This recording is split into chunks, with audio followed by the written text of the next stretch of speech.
In the first days of the North Kingdom, they built a great watchtower on Weathertop. Amon Sûl, they called it. It was burned and broken, and nothing remains of it now but a tumbled ring like a rough crown on the old hill's head. Yet once it was tall and fair. It is told that Elendil stood there watching for the coming of Gil-galad out of the west in the days of the last alliance. I'm guest co-host Father Andrew Stephen Damick, and you are listening to the Amon Sûl podcast.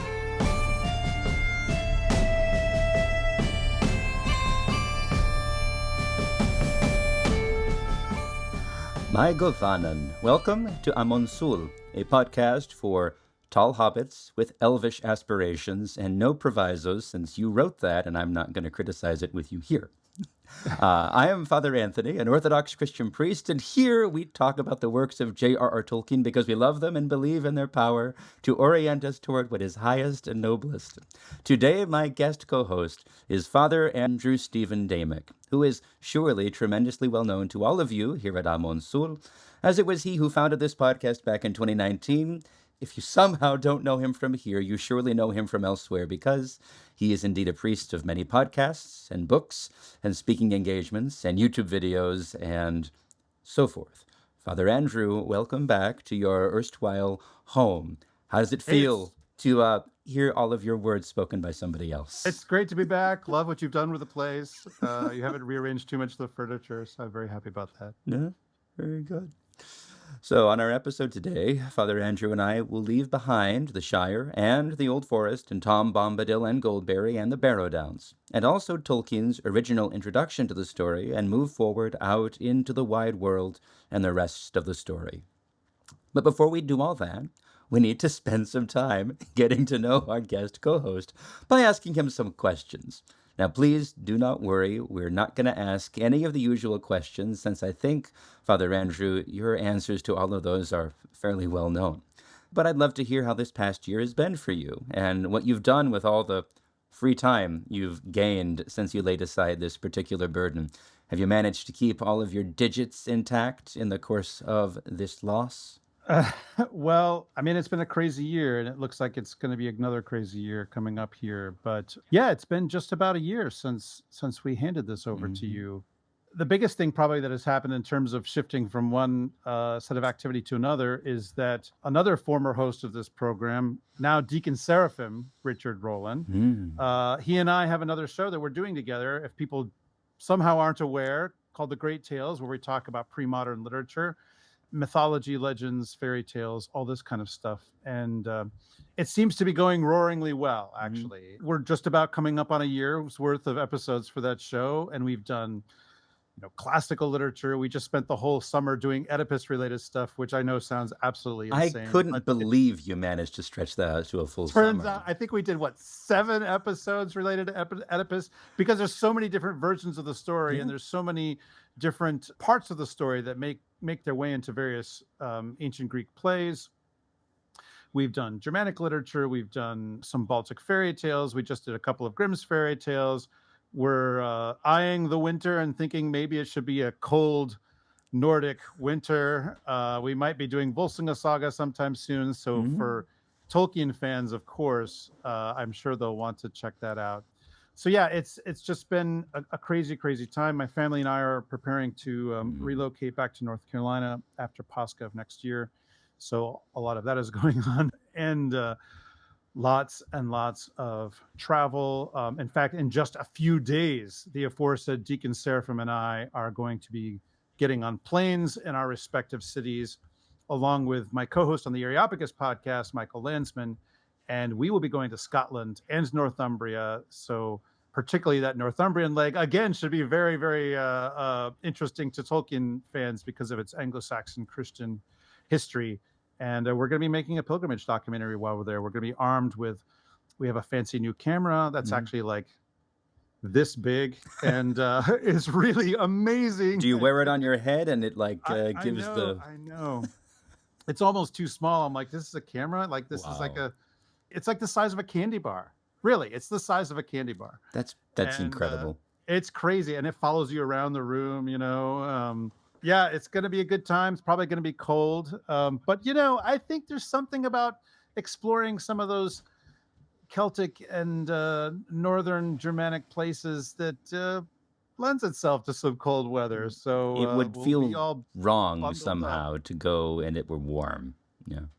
I don't know. Yeah, I mean, I'm okay with that, but Mhm. yeah. So we're going to be going and probably shivering a little as we walk through some of those old stones and venerate the saints. I mean, we're going to be going to Iona, to Lindisfarne, Wow. to Durham, to Jarrow, to Whithorn, Glasgow, Edinburgh, Whitby. I mean, the list is going on and on. I'm shivering with excitement actually about going there. So yeah, a lot coming up, a lot that's been happening, and thanks be to God, things are Mhm. going well. So on the one hand, we timed this exactly wrong. If we'd brought you on a couple months later, then you could have shared photos. But on the other hand, you can talk about it because we're recording now, and this is going to drop in November. So by the time it drops, no one will know that you've been gone. Yes, by the time everybody hears this, we're back. Hey, well, we're back, everybody. I'm sure, go to our Facebook page and see all the photos and stuff that we posted. And God willing, there might be even a few short videos or something posted on the Orthodox Pilgrim YouTube channel. So everybody check that out and subscribe if you don't mind. And you can join us on the journey.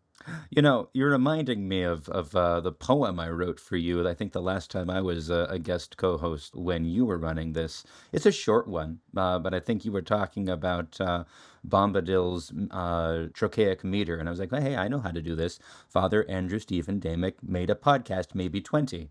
But I think you've gone way past that at this point. Well, it depends on how you define podcast. If it means an RSS feed, no, it's not quite to 20. Mm. If you mean episodes, I think I might be close to 1,000 episodes between the various things I've done. I'm not sure, honestly. It'd be hard to count, actually. And if we start talking hours of content, then Oh yeah, it's a lot of hours. thousands and thousands, I'm thinking. So, with all of that, I actually have one more question. As you may or may not know, because you are a busy man, and I don't think you have time to listen to your own podcasts, much less other people's.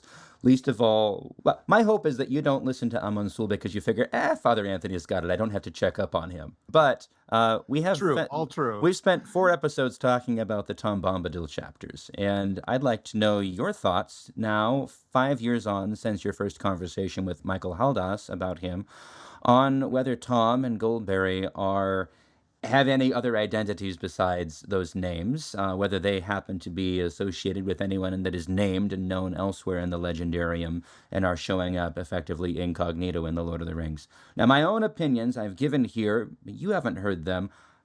I'm going to sum them up, but then I want to hear yours, especially because one thing you didn't mention is you just wrote literally the short book on angels and angelic beings and how they function in Tolkien's works.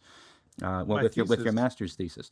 So yeah, that's right. So here's my summary, and bear with me, people that have heard this before. A long time ago, I read an article on the internet that argued that Tom Bombadil was actually the Vala, Aule the smith, and that Goldberry was actually his spouse, Yavanna. And I was impressed by that, but every person I ever mentioned it to was like, that is the stupidest thing I've ever heard. They gave any number of arguments against it, and I kind of dispensed with it. As I started bringing guest hosts on to talk about Bombadil, they all said, Father Anthony, we all know that Tom Bombadil, he's really enigmatic. Tolkien had no idea of him having any further significance, and he denied that Tom Bombadil was anyone else, consistently. So of course, we're going to take that approach. And I tried. I promise I tried. But the close reading that we did really only strengthened my own personal conviction, despite my efforts, that this is actually an identity that one can make a strong argument for. Now, I'm not certain of it. I can't be certain of it. Tolkien said, we don't do that. It's not helpful. And yet he asks the question, he invites the question, he urges the question so often, even in the text of The Lord of the Rings. So there are a lot of elements of these chapters that I think fit, none that substantially or absolutely refute it, but the most important piece of the argument to me is one that wasn't really made in this internet article I read years ago. It actually reminds me of a conversation you and I had a long time ago, Father Andrew, when you were starting the podcast and you tried to write a little bit of fiction in your own fantasy world, and you shared a chapter or two with me, and we talked a little bit about How does one represent a supernatural presence that is actually faithful to the one who creates all things, that is in active engagement and participation in a sub-created, world? Our listener question actually gets at this question as well. But my thinking going through this is, because I also dabbled a little bit in trying to write something and thinking, how would you have a faithful angelic shepherd or overseer of a world? How would they possibly interact with the denizens of that world in a way that's appropriate and faithful? But it would look like Tom and Goldberry. It's perfect. They couldn't reveal who they are without inviting worship, without developing some sort of unhealthy relationship. They function in exactly the way that I think any Valar who did choose to live in proximity to mortals would have to live. They don't engage actively or intentionally. They don't reach out and intervene, but they do care for all the living things of Arda within those chosen boundaries equally, without ever dominating or possessing any of them. However, to anyone who enters into that boundary, they respond actively and instantly. That instant response especially is, I think, an important argument whenever they are invoked. And they teach the hobbits as they pass through how to invoke the Valar, how to call and ask for help, which is a pattern we see throughout the Legendarium with the many calls to Elbereth. So there are other elements that relate, but that is the core of the argument that I've found compelling against my better judgment. And I think it actually relates a lot to that intellectual academic project that you've completed this past year. And I thought listeners might like to hear you tear my thesis apart, or at least reflect or comment on your work of the last year. Yeah. Well, my thesis is about divine council theology in Tolkien's Legendarium. And what I do in it is I compare Christian divine council theology, particularly as represented in the Bible, but also in other areas of Christian tradition, against pagan divine council depictions, and ask, to what extent does Tolkien's presentation of spiritual beings, of gods, align more with the pagan or the Christian? And I came down not 100%, because I don't think you can do it, not 100% on the side of Christian, but probably a solid 85% or so, something like that. I did not address Tom Bombadil in my thesis, or Goldberry. Most of what I was focusing on was the stuff in the Silmarillion, because that's kind of ground zero for those questions, Right. really. But here's why I don't think that Tom is Aule or Goldberry Yavanna. Much more Tom is not Aule, not because I don't think he necessarily aligns with what you just said. Like, what you just said is a good argument, I think. But the personality of Tom Bombadil and the personality of Aule are just not the same. I mean, not that you ever really get to know most of the Valar very much in terms of their personalities, but what we do see of him in the Silmarillion is certainly quite different from what we see of Tom in the Lord of the Rings. Now, I'm not saying that a Vala can't take on a different, to use the Silmarillion language, raiment, not just in terms of their appearance, but also maybe personality. I'm not saying that they can't do that, but it's clear that this is a very different kind of creature. The other thing that occurs to me is that Tom and Goldberry are very, very earthy, which you might suggest that, they are Aule and Yavanna, but they're very earthy in the sense that they're very material. They eat, they have a house that they have to take care of, all of this kind of stuff. And that strongly suggests to me something kind of lower on the scale in terms of where they are. I mean, even Gandalf, who is a sort of incarnate angel, so he functions bodily. Even he seems to have a kind of a higher character than Tom or Goldberry. The way that I see Tom and Goldberry is that they are who they are, that they are not someone else. She is the River Daughter. What exactly does that mean? We don't get a lot. It's a kind of a fairy tale sort of character. In fact, they strike me as fairy tale characters in a way that a lot of what else is in the Legendarium just doesn't. There's something kind of a higher, grander order to a lot of it. And particularly, not that the Tom Bombadil poems and stuff are part of the Lord of the Rings. They're not, but it's still the same character on some level. And so if the Adventures of Tom Bombadil tells us anything about who he is reliably, then again, I think that just sort of underlines that he's just this character of Tom. Mm. You know, Tom is the master, but of this bounded space, which again, that to me kind of disaligns with Aule, who is the god of the earth. You know, the geology, so to speak, right? And the other thing is I don't think there's anything about Tom that's very blacksmith-like.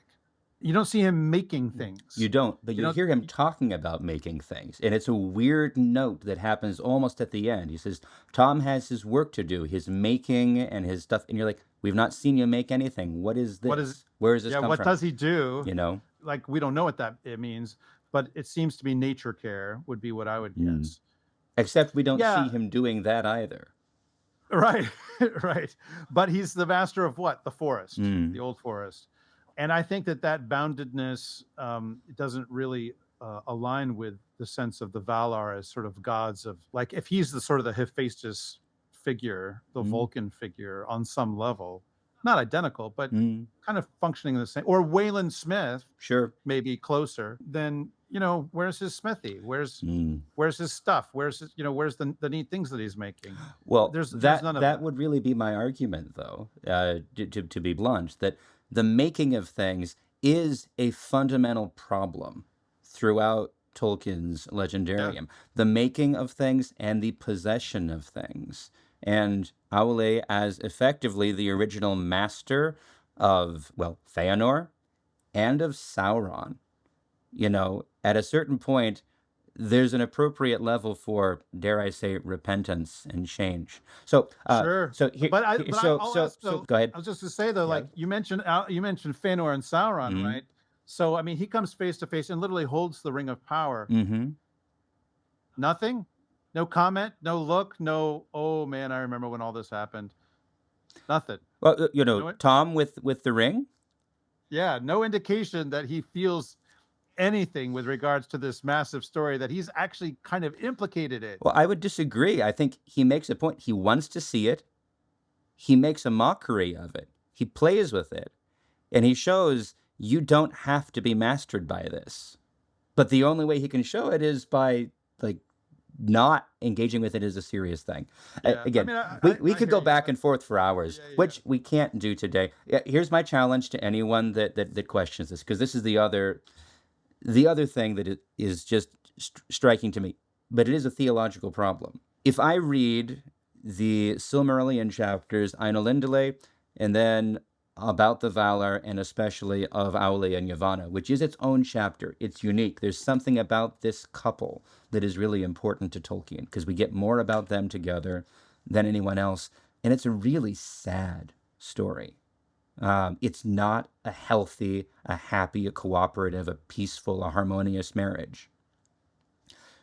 Read that, and then ideally read aloud the Old Forest in the House of Tom Bombadil and Fog on the Barrow Downs, because I find a lot of really strong, if very subtle, connections. So the argument would be, Tom specifically has grown. He's changed, which is a problem because can angels change? My thought is, I think Tolkien maybe in his own mind wanted there to be a connection, but maybe even was conscious we can't make that explicit. There are too many problems with it. But I think the relationship between Tom and Goldberry is at the least thematically connected to the story of Aule and Yavanna. It's the relationship that he would like them to have as time passes. But I'll give you the last word, although we... I'll just say there's certainly a paper in that. Maybe even a thesis, because I still haven't finished mine, and I don't know if I will. But anyway, thank you for talking about your thesis. Is it available? Will it be published? What is the reality with that? Is this something people should look for?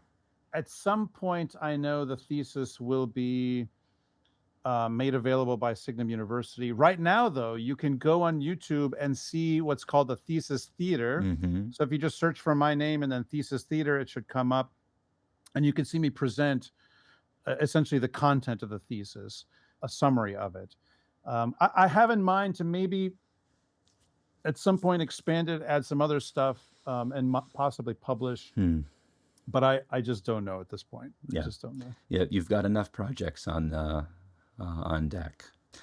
Speaking of that, any other projects, books, publications, anything else you'd like to tout here in your Absolutely, erstwhile absolutely. home? Because Absolutely. this is your space. So, okay, all right. I need to show everybody. The other former host of this podcast and I have written this book, The Wolf and the Cross, which is, as it says in the subtitle, An Orthodox Pilgrim's History of Lithuania. And you've got history, you've got pilgrimage travelogue, you've got saints' lives, you've got fairy tales, and you have, check this out, maps. You have maps, full color maps, and full color pilgrimage photos. So, and there's a Lithuanian Synecdoche on the back, all the Lithuanian saints, which there are many, and you probably didn't know that. I did not. And a rather long bibliography. So, everybody check this out. You can get it at store.ancientfaith.com. And look at that cover art. Isn't that awesome? I didn't make that. Deacon Seraphim didn't make that. This was made by Matushka Sophie Reese, actually. She's a designer that we work with at Ancient Faith. And she does just beautiful, beautiful work. So It really everybody is get The Wolf and the gorgeous. Cross. Check it out. I have to ask a fan question then, because my memory is you haven't finished the podcast version of the, That is true. and you're kind of doing a little bit of the George R.R. Martin. The only time I would ever compare George R.R. Martin to anything related to Tolkien is going to be here. You started a project. I guess it's also a Tolkien thing. And you went back and you redid it as a video podcast without finishing it. And now you've gone back and done a book without finishing the podcast. Yeah. So what is the future of the original format, which is the Yeah, one so that there's is nearest to my heart? There's 3 more episodes to come. Most of the work has been done on episode 6. Episode 7 is probably about 75% done. And episode 8, we have a lot of the pieces, and it needs to be still kind of assembled together. One of the reasons it got paused a little bit is because we were given the opportunity to release this book at the Lord of Spirits conference, which when we're recording was just a couple of weeks ago. And we're told, okay, there's a particular deadline for when this manuscript needs to be turned in if you're going to release it at the conference. At which point all bets are off and everything is so we just going started into focusing getting that done. Yeah, exactly. We just started focusing on the book, but we'll get there. We'll get there. It's taken, I mean, honestly, from the original pilgrimage that began the project, it's been 3 years. And on some level, I feel very late, but I will say that actually I went back for 2 subsequent visits to Lithuania, and that has enhanced the whole project. Oh, no doubt. And people will see that in the book if they get that, and you're definitely going to hear that in the actual documentary. So much more yet to come. And as lovers of books, it's not a bad thing to prefer finishing a book to other media that one can do. So take that, George R.R. Martin. Some people can finish their books. I have not read a single word by that man, and nor do I intend to. I opened. I'm proud of myself over that. I opened the first one once and got through a page and was like, "Why am I gonna? I'm not gonna do this. I don't want to do it. Nope. I have no interest. Frankly, if he never finishes his books, it would be better." That you heard it here. Amen. All right. Okay, let's move on.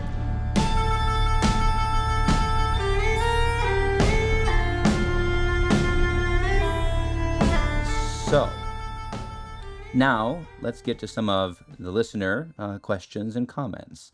Our first is from during your tenure, Father Andrew, back in April of 2023. This is from listener Jack, I believe. Would you read this one and then we can talk about it? Yeah, Jack is one of the long-term faithful fans of this podcast. He's written many, many times. Hopefully he's still listening. Hopefully I didn't chase him away. Yeah.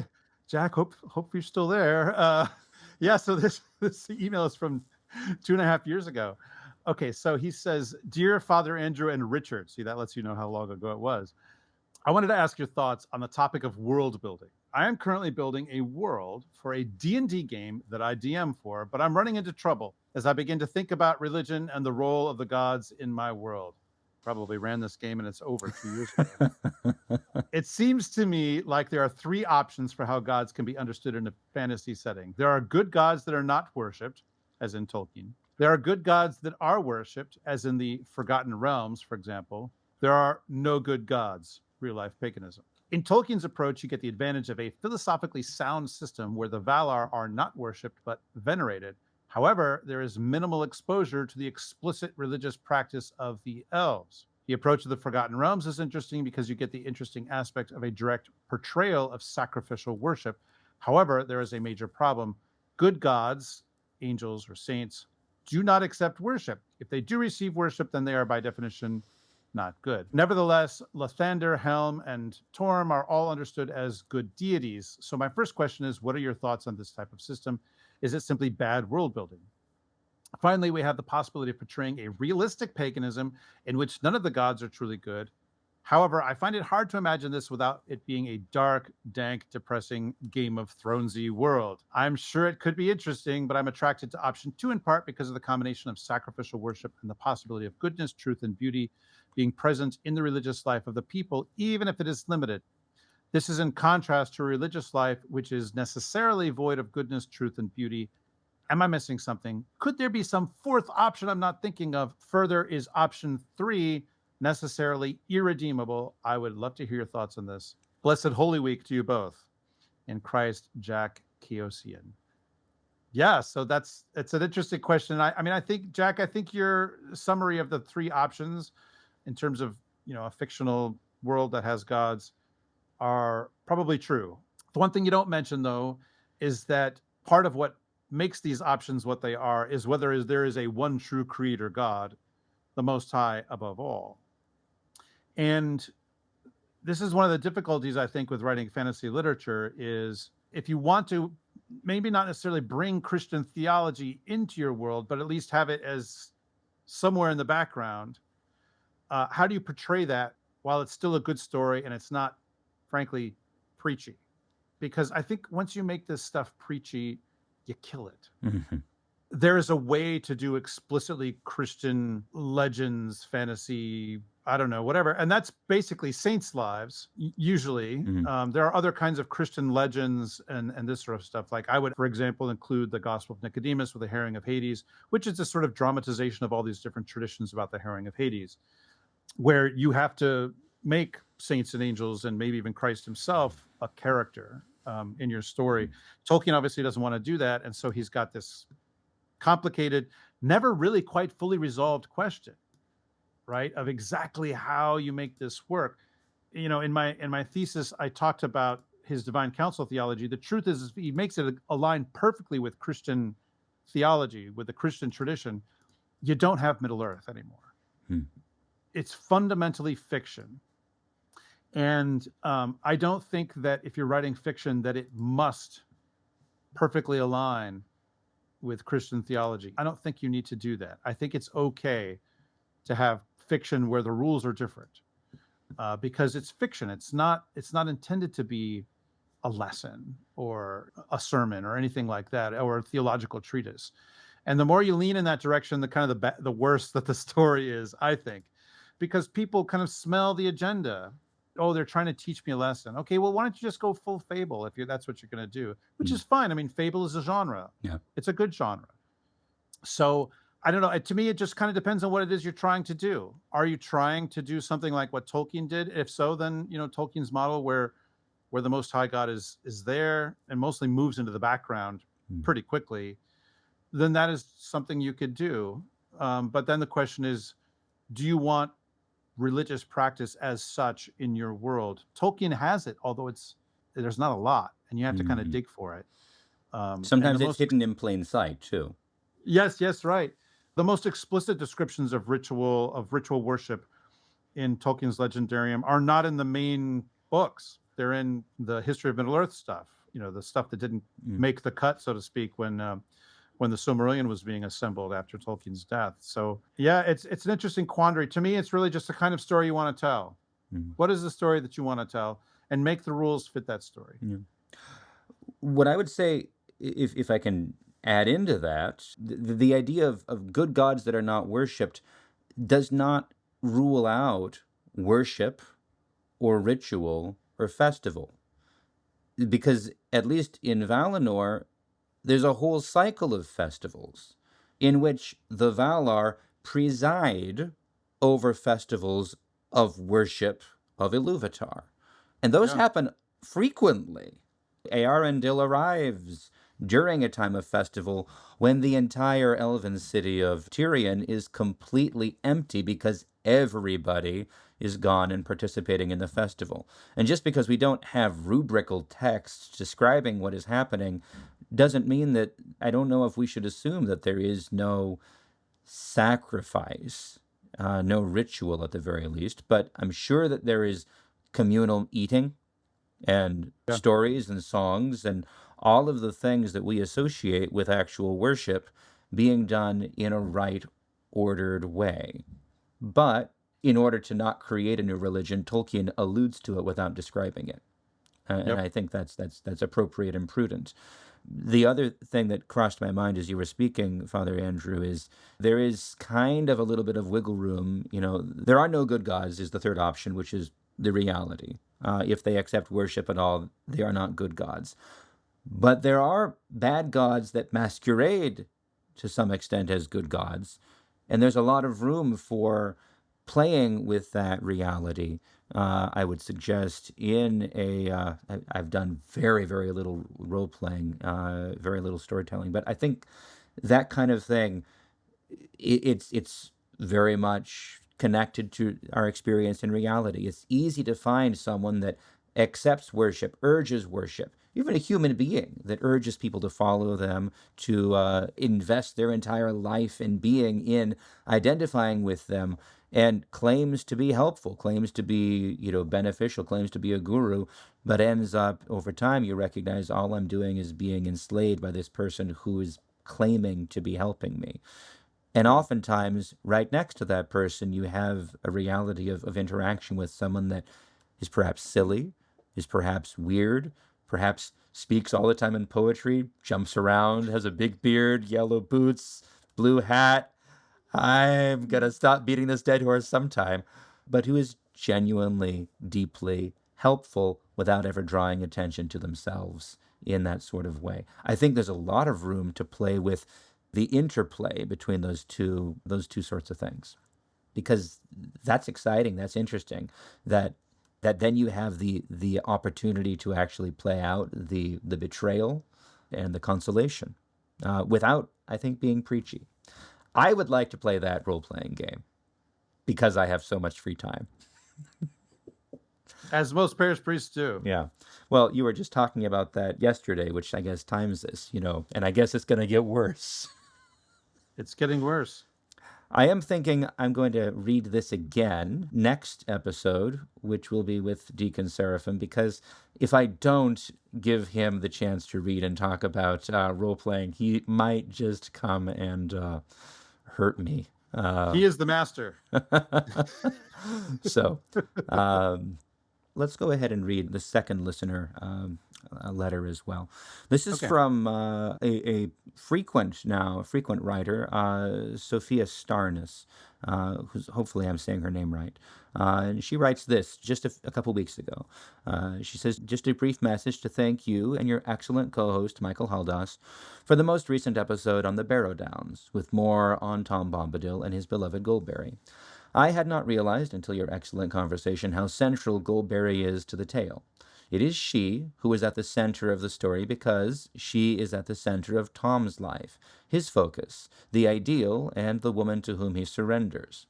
One can read these chapters again with that thought in mind and learn, too, that to surrender is not to lose oneself, but to ultimately find our place and role and calling, our happiness, as Tom so obviously does. I love it. Thank you also for your reading of The Sea Bell, to which I returned after the episode, reading it again and again. It may seem strange that Tolkien was so unsatisfied with a poem that W.H. Auden thought was Tolkien's best. I don't wish to rank the poem, but I agree with Auden that it is extraordinarily gorgeous. It certainly speaks to me. When asked to define poetry, and there are many definitions out there, I have said that poetry is language that takes you to a place inaccessible through prose. I realize it is a partial response, but it is one that fulfills poetry's calling for me. Of course, there is also the truth of Tolkien's marvelous world, which is accessible to us through his often unsurpassable prose. Yet that prose is brimming with poetry, within it and alongside it. The fact that Tolkien wrote so much poetry makes me think that he too felt that there is a door to that world which only poetry can open. Or perhaps that there are places in that world reserved to poetry. The pensive closing lines of the poem, "To myself I talk, for still they speak not, men that I meet," which is the first time men are mentioned explicitly in the poem.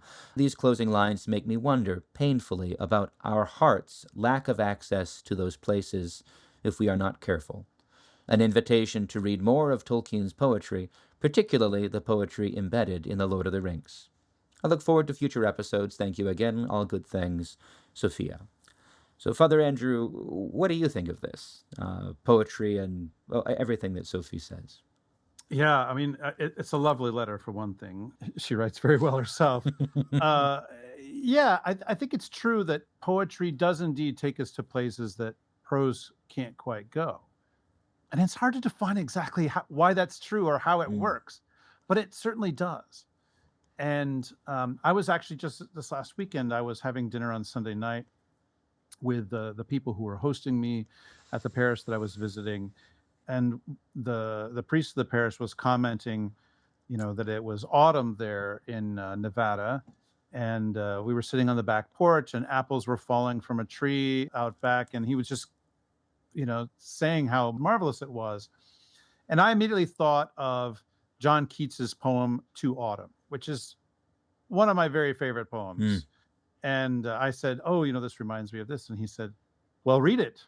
And so I pulled it up, because we live in a magical age. Right. I pull it up on my phone and I read To Autumn for the first time in a while, actually. And I mean, I was struck, for instance, there's that line where he talks about the cider press oozing hours by hours. That just wouldn't work as just like a piece of prose and wouldn't give you that sense of that cider press and what's going on there. And, Tolkien was an excellent poet. And recently, within the last year or so, was released a big collection of his poetry, like 3 big volumes. It's huge. From Hammond and Skull, with lots of notes and all this kind of stuff, because there's a huge amount of poetry that people who have just read The Hobbit, The Lord of the Rings, and Silmarillion have never encountered. And even if you read all the History of Middle-earth series, there's still a bunch that people have never encountered. So much more, including a limerick. I bumped into a limerick when I was flipping through about a monk who didn't like fasting, and at the end he ate the abbot. But anyway. That's such a Tolkienian kind of idea. And what you were saying. I don't know why, but it just strikes me as perfect. But I mean, not literally a good idea. But No. There's something about not just the way that poems use language, but I think also what we expect when we receive a poem, when we hear it. If we're doing it well, we put ourselves into another place where what we receive is something different than sort of information being conveyed to us or description. It's probably part of why liturgical worship works the way that it does. There is a prosy part of liturgical worship, and that's the sermon. But the vast majority of what we do in church is poetry. Yeah. Even if it's translated from one language to another and you lose some of the poetic character, which you always do when you translate. Absolutely. It still has this higher sense. It connects to the heart in a way that it's hard to get through the head. Well, the translation of poetry is an act of composing poetry itself. So things are lost, but sometimes things are gained. Sometimes they can be hesitantly. gained. Some of the work that I've done is I've assisted some of the people putting together services for my archdiocese in adapting translations into English that have already been made, adapting them to fit Byzantine chant meter. Yeah. And so then there's an opportunity, frankly, to kind of rewrite the translation and sometimes to expand it, because what in Arabic or Greek has so many syllables, in English might need more syllables or fewer or whatever. And so one of the things that I've done is, while maintaining, of course, the original language of the hymns, is color it with English's particular poetic genius. So I use rhyming where it seems to work, alliteration I was going to actually say, I would, quite a lot. yeah. So if you're going through Antiochian service texts and you suddenly start to run across hymns that hold a bunch of alliteration in them, and you're just like, your heart is singing because of how beautiful that is, it might have my fingerprints on it. Possibly. I love what she says about the poetry. I love that sense, the way that a poetic phrase will just lodge in your memory, even if you don't understand it, because there's just something beautiful about the rhymes, something perfect about the concept. It just sticks there, and then it becomes this gift that continues to give. Like your Autumn, which I've not read. My literary Amazing. experience is actually Matisse. incredibly incredibly limited. But let's talk off the air. That would be beautiful. But you read that once, maybe even long before you experienced Autumn. I've never seen a cider press oozing, but should I ever be blessed to see that, now, have I never even read that poem, that line is going to stick there, and it colors and frames and expands the experience. And that's with something descriptive of just a physical reality.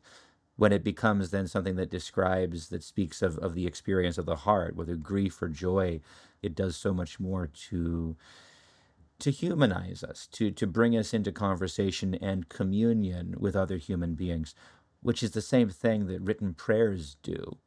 Using the prayers of the saints gives us a way to participate, to imitate, to form our own relationship with God along the lines of the path that they have walked before us. Not that we can imitate it, not we can't force it, but we can identify within the words of the prayer the yearning of our own heart, and follow it with some confidence that this is the right direction in which to go.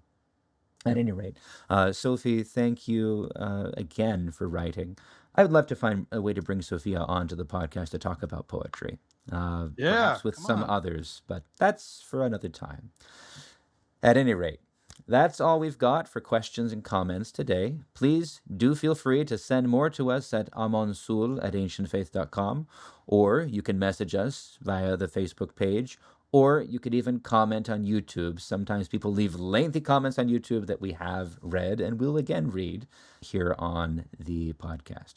Please do remember also, we are always looking for new photograph submissions of landscapes that resemble Weathertop and the weather hills approaching it, so that we can feature them on YouTube during the podcast opening there, or maybe even in the transitions or elsewhere, because video is fun. So, if you live or work or commute under the shadow of Amon Sûl, please share a photo with us.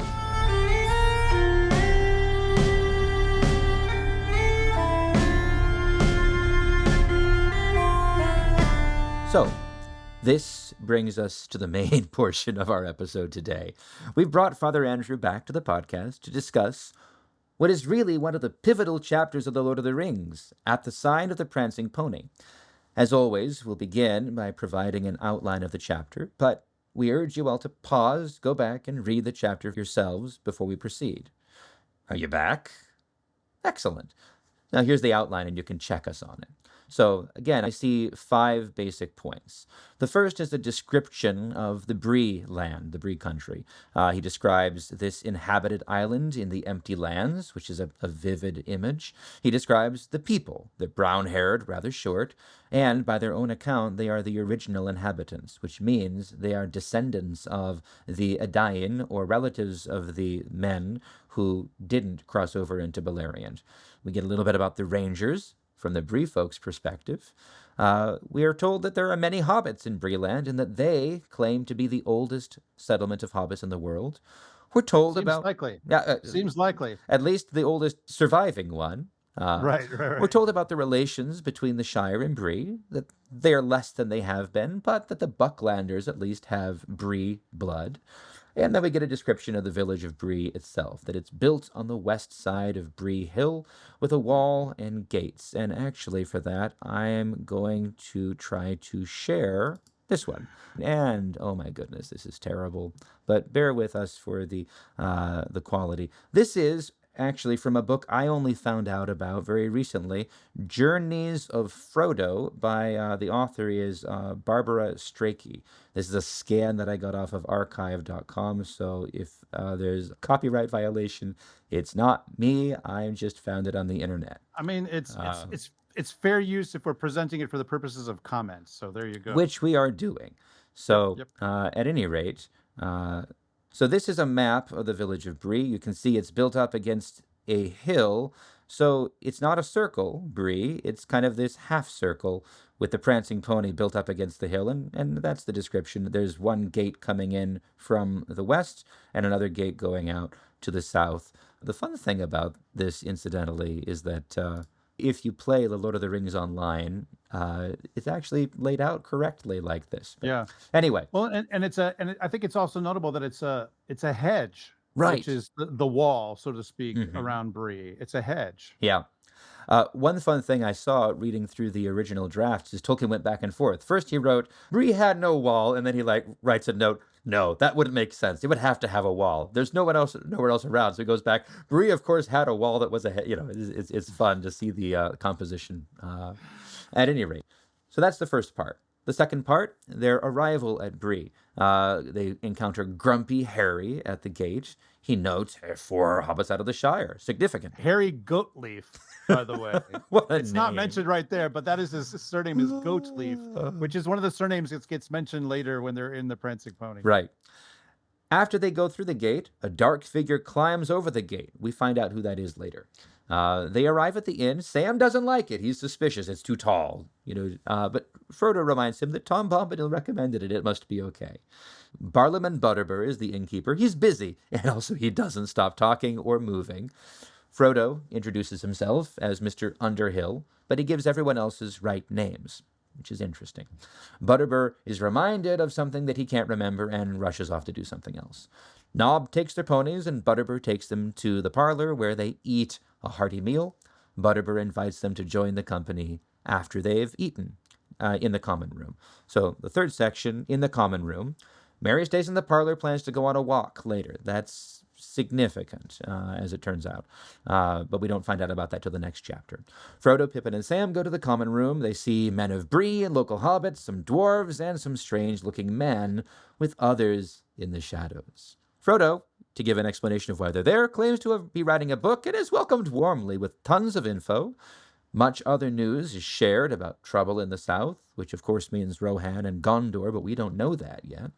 And then Frodo, since he doesn't write a book on the spot, goes and sits off on the side while Pippin starts telling stories. Part 4. Strider. Frodo notices this strange man, hobbit, man, hobbit, man, hobbit. Tolkien went back and forth a lot on this, but notices this strange man sitting off to the side, and he asks Butterbur about him. Strider then gestures to Frodo to come over, introduces himself. He makes some significant allusions indicating he knows more than he should, and then he stops and warns Frodo that Pippin is talking way too much because Pippin started telling the story of Bilbo's last speech and disappearance. So Frodo interrupts, jumps up on the table, makes a short speech, and then a song is called for. He sings the Man in the Moon song, which is a success, and they call for an encore. Frodo now gets excited with the attention, forgets himself, jumps in the air when the cow jumps over the moon, and puts his finger through the ring, disappearing in front of everybody. Everyone is shocked, but Bill Ferny and the squint-eyed southerner, as he's described, leave with smirks on their faces. Frodo then reappears near Strider, who chides him severely, calling him by his true name and firmly asking for a quiet word in private with him. Frodo tries to demur, but as we see later, Strider won't be gainsaid. And then finally, the return to the parlor. The company complain about this disappearing Underhill. Butterbur is arguing with him, but Frodo shows himself. Everyone is still very troubled, very irritated. Frodo apologizes to Butterbur, who rather mildly asks him not to do it again. Frodo says he's going to go back to his room.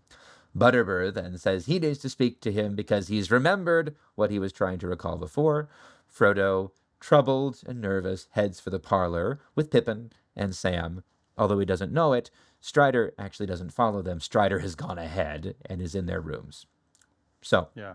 anything you would add that I missed, Father Andrew? Yeah, I think not in terms of outline, but I think this is a pivotal chapter in the whole story, but also the prancing pony is what an inn in a fantasy world is like. Absolutely. It defines it forever. Yeah, it does. Just as, there's so many ways that you can't get away from Tolkien if you're doing fantasy here in the 21st century.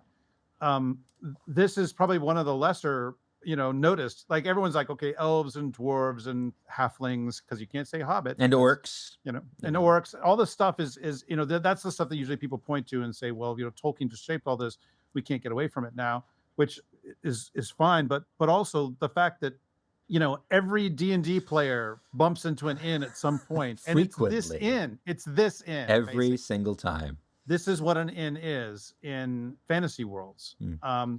And certainly it bears a strong resemblance to what a medieval inn somewhere in Western Europe might have been like. But mostly people are not researching that this is it. This is what they're imagining in their heads. They probably don't even realize it. Yeah. That the prancing pony is the place.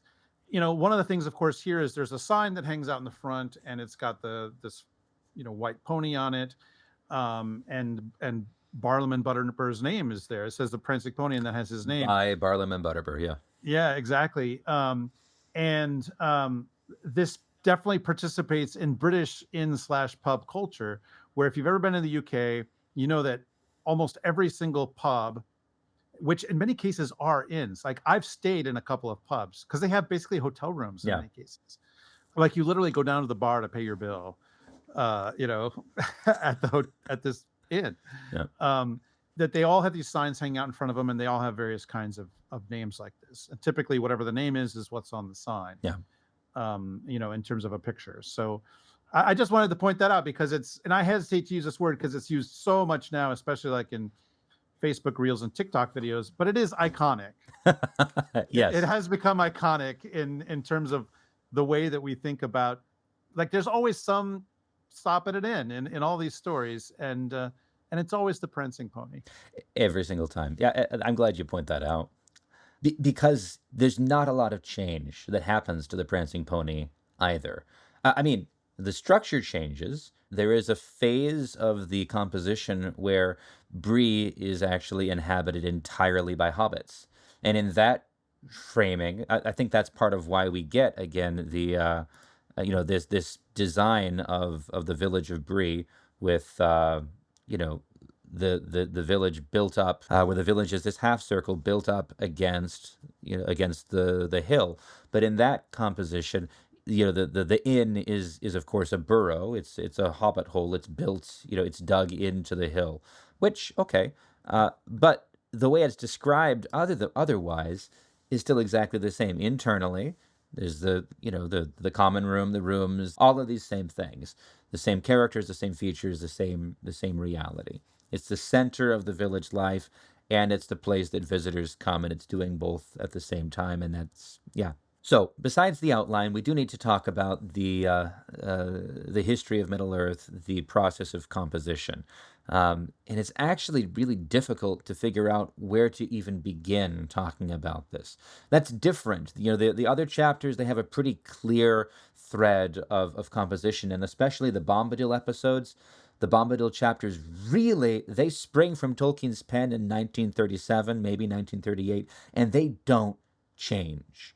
Little bits are altered, but they are effectively as we receive them. And even the unexpected party is minimally changed. But this chapter, the Strider chapter that follows, was written over, because that's what Tolkien do. He'd write in pencil, and then he'd write in pen over that, changing it, Right. Which makes it really hard to see what the original actually was. Like he's creating palimpsests. Right, on purpose. And then rewritten and rewritten and rewritten and rewritten. And, time and again, And this chapter, I think, especially functioned as the crucible in which a lot of the other elements of the story were worked out. This and the Strider chapter. There's really no way we can represent the entirety of that complexity here. So from the outset, I'll simply recommend anyone that's interested should read Volume 6 of the History of Middle-earth, which is called The Return of the Shadow, as well as Volume 7, The Treason of Isengard. Or, if you'd like a very broad summary, you can look at the Wikipedia article entitled Constructing the Lord of the Rings. It's helpful and seems broadly accurate, but it hasn't been a source for our discussions here. I Googled it so I could reference something because there's no way we can give an explanation here. Error written or not, what we say here is from our own reading of the history of Middle-earth. So, having read through the relevant material from these two volumes recently, I just went through this the last couple weeks. Here's the way that I'll sum it up. The basic shape of the chapter was present from the beginning, with Frodo, or originally Bingo, and his friends. Bingo Bolger Baggins, thank you very much. A hyphenated last name. They arrived in Bree, they took rooms, they went to the common rooms, they met a ranger, they sang a song, or Bingo sang a song. He disappeared at the end of it, putting on the ring. He was chided by that ranger, and then he retired to his rooms to meet with the ranger and the innkeeper. All of that was there in that original version. However, besides the name and character of our hero being somewhat different originally and through those drafts, Bree originally was peopled by big people. There were men there, with hobbits also present. And then it immediately switched to being peopled by hobbits, primarily, with no big people. And then it went back and forth, to some extent, rather, over the subsequent versions. As we said, the inn was burrowed into the side of Bree Hill in that hobbit version, and Butterbur himself was a hobbit, but his first name was Barnabas, and... But, actually, and a lot of people don't know this. You have to read footnotes to find this one out. Yeah, Barnabas Butterbur, but his original name was Timothy Titus. So that was what was on the sign out front. So we Timothy really liked Titus. The alliteration, regardless. Oh, absolutely. But, I mean, the other thing I want to point out, though, is since you're mentioning Barlaman, is that I don't know, this doesn't happen in the movie, and I think maybe I don't know, but in the book, in the actual Lord of the Rings, it says that he's a short, fat man, which to me is like a little bit of an artifact of when this was all hobbits. Yeah, he Butterbur really functions nicely as sort of a midpoint, a meeting point between the big people of Bree and the hobbits. He's a hobbity man. I mean, look at his personality. Like, he could absolutely fit in the Shire. Yeah. Thinking about the movies, I don't think he was well cast there. Yeah, they have him as a sort of a red-cheeked guy, which is how it describes he is in the book. But he's, I think that they're emphasizing, of course, that they're meeting humans, men for the first time. And so there's nothing particularly short about him. Yeah. Yeah, honestly, my own opinion, even then and now, Peter Jackson always did cameos in his own movies. He should have been Butterbur. Absolutely. He would have been so much better than the grumpy guy that he shows up in that scene or right before. But anyway, we're not doing the movie thing. We don't have time, but maybe someday. Anyway, other changes. This is the one that really makes this chapter the crucible. The ranger that Bingo Baggins meets is not named Strider. He's named Trotter. And he's not a man, he's a hobbit. And he wears wooden shoes, and rangers in general are described by Gandalf, no less, as wild hobbits. I love that so much. Like, I was looking at one of these older versions of this chapter, and Barnabas Butterbird says that when Trotter goes along paths, which apparently he rarely does, you can hear click clack click clack. You can hear the wooden shoes. Right. Which, I mean, again, if the prancing pony is all inns and all fantasy stories, Aragorn is all rangers in all fantasy stories, and that this is the Aragorn. This is the, like, very different from the very super stealthy, sneaky ranger in the woods. he's he's some kind of Dutchman. Yeah, right. I don't know, Yeah. with the wooden shoes. I know, playing into stereotypes, but as I've been reminded, by a co-host of one of my other podcasts, Dutch people don't have feelings, so it's okay to play these games. I guess you have a little bit of you have more of an in with Dutch people than I do. So, or at least with one substantial Dutch person. Never eat the salted licorice. It's a trap. Okay. So just putting that out there. Yeah. Very good. The other thing we have to say about Trotter, and I'm pretty sure we're going to talk about this a lot more next time, but Trotter functions really as a mystery. Tolkien doesn't know who he is when he first shows up, but in those early drafts, he writes in significant things. He writes in stuff like, Bingo thought he should have recognized him. There was something about him that seemed familiar. And this is why I had to go through and read all the way to Moria in that original draft, because that's as far as Tolkien got before he finally figured out who Trotter was going to be. But in that original conception, Trotter, do you know this, Father Andrew? Do you know who Trotter actually was? I've read it, but it's been a long time. So Trotter was another cousin of Bilbo's. He was sort of another version, another possibility, who had actually gone off into the wild blue on an adventure, who had wandered the wild. And, the reason he wears shoes, it's not a spoiler because, I guess it can be. He wears shoes because when he was hunting for Gollum with Gandalf years before, he got captured in Moria and taken to Mordor and tortured there. So something's wrong with his feet, or maybe he has wooden feet, and there was, back and forth about what's the story with this. But the way he describes this in the original chapter is not, the very sober, I know these riders, I know their number, they are terrible that we get. It's, I know these riders, they give me the creeps. Which is That's a hobbity thing to say. It's a very hobbity thing to say. It is, but it does not come across, especially in the modern day, with the gravity that it needs to. Exactly. I mean, Aragorn, it's amazing that when he got to this chapter that Tolkien did not know who he was. Yeah. Because Aragorn is such a pivotal, critical character in all of this. Yeah. I mean, Frodo is the hero, but in some level, it's Aragorn's legend that's being told.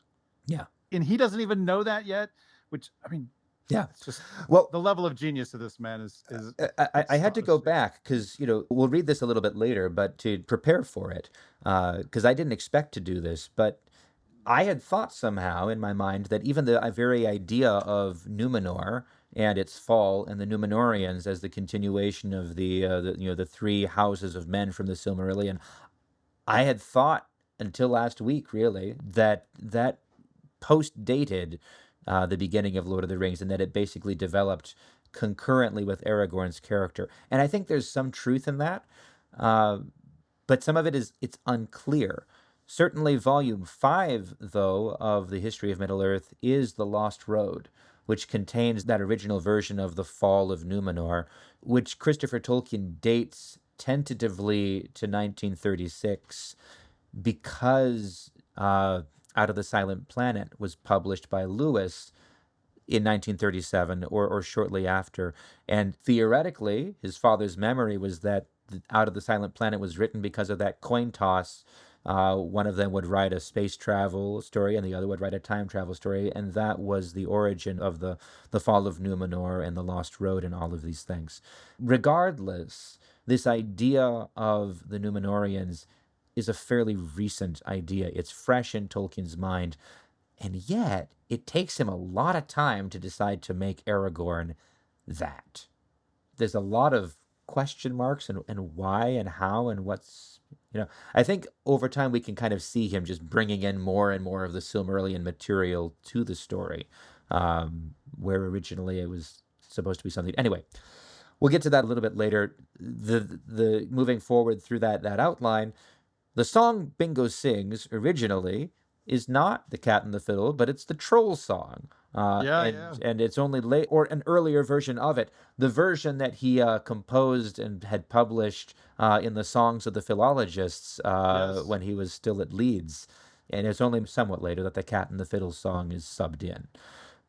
All that said, the essential structure of the chapter is pretty stable. Yep. And in the end, the earliest conception wins out. Bree is indeed a village of both big people and hobbits, an arrangement that is excellent, as he says, but Trotter and the Rangers become rather more than mere wild hobbits. The other point that's substantially different is that Gandalf in that original draft had only preceded them by a few days. He was traveling with several dwarves from the birthday party, which originally was Bingo's farewell to the Shire and to Bag End, and immediately preceded his departure from the Shire because he had run out of money. He spent all of Bilbo's money and had to leave. That was the idea.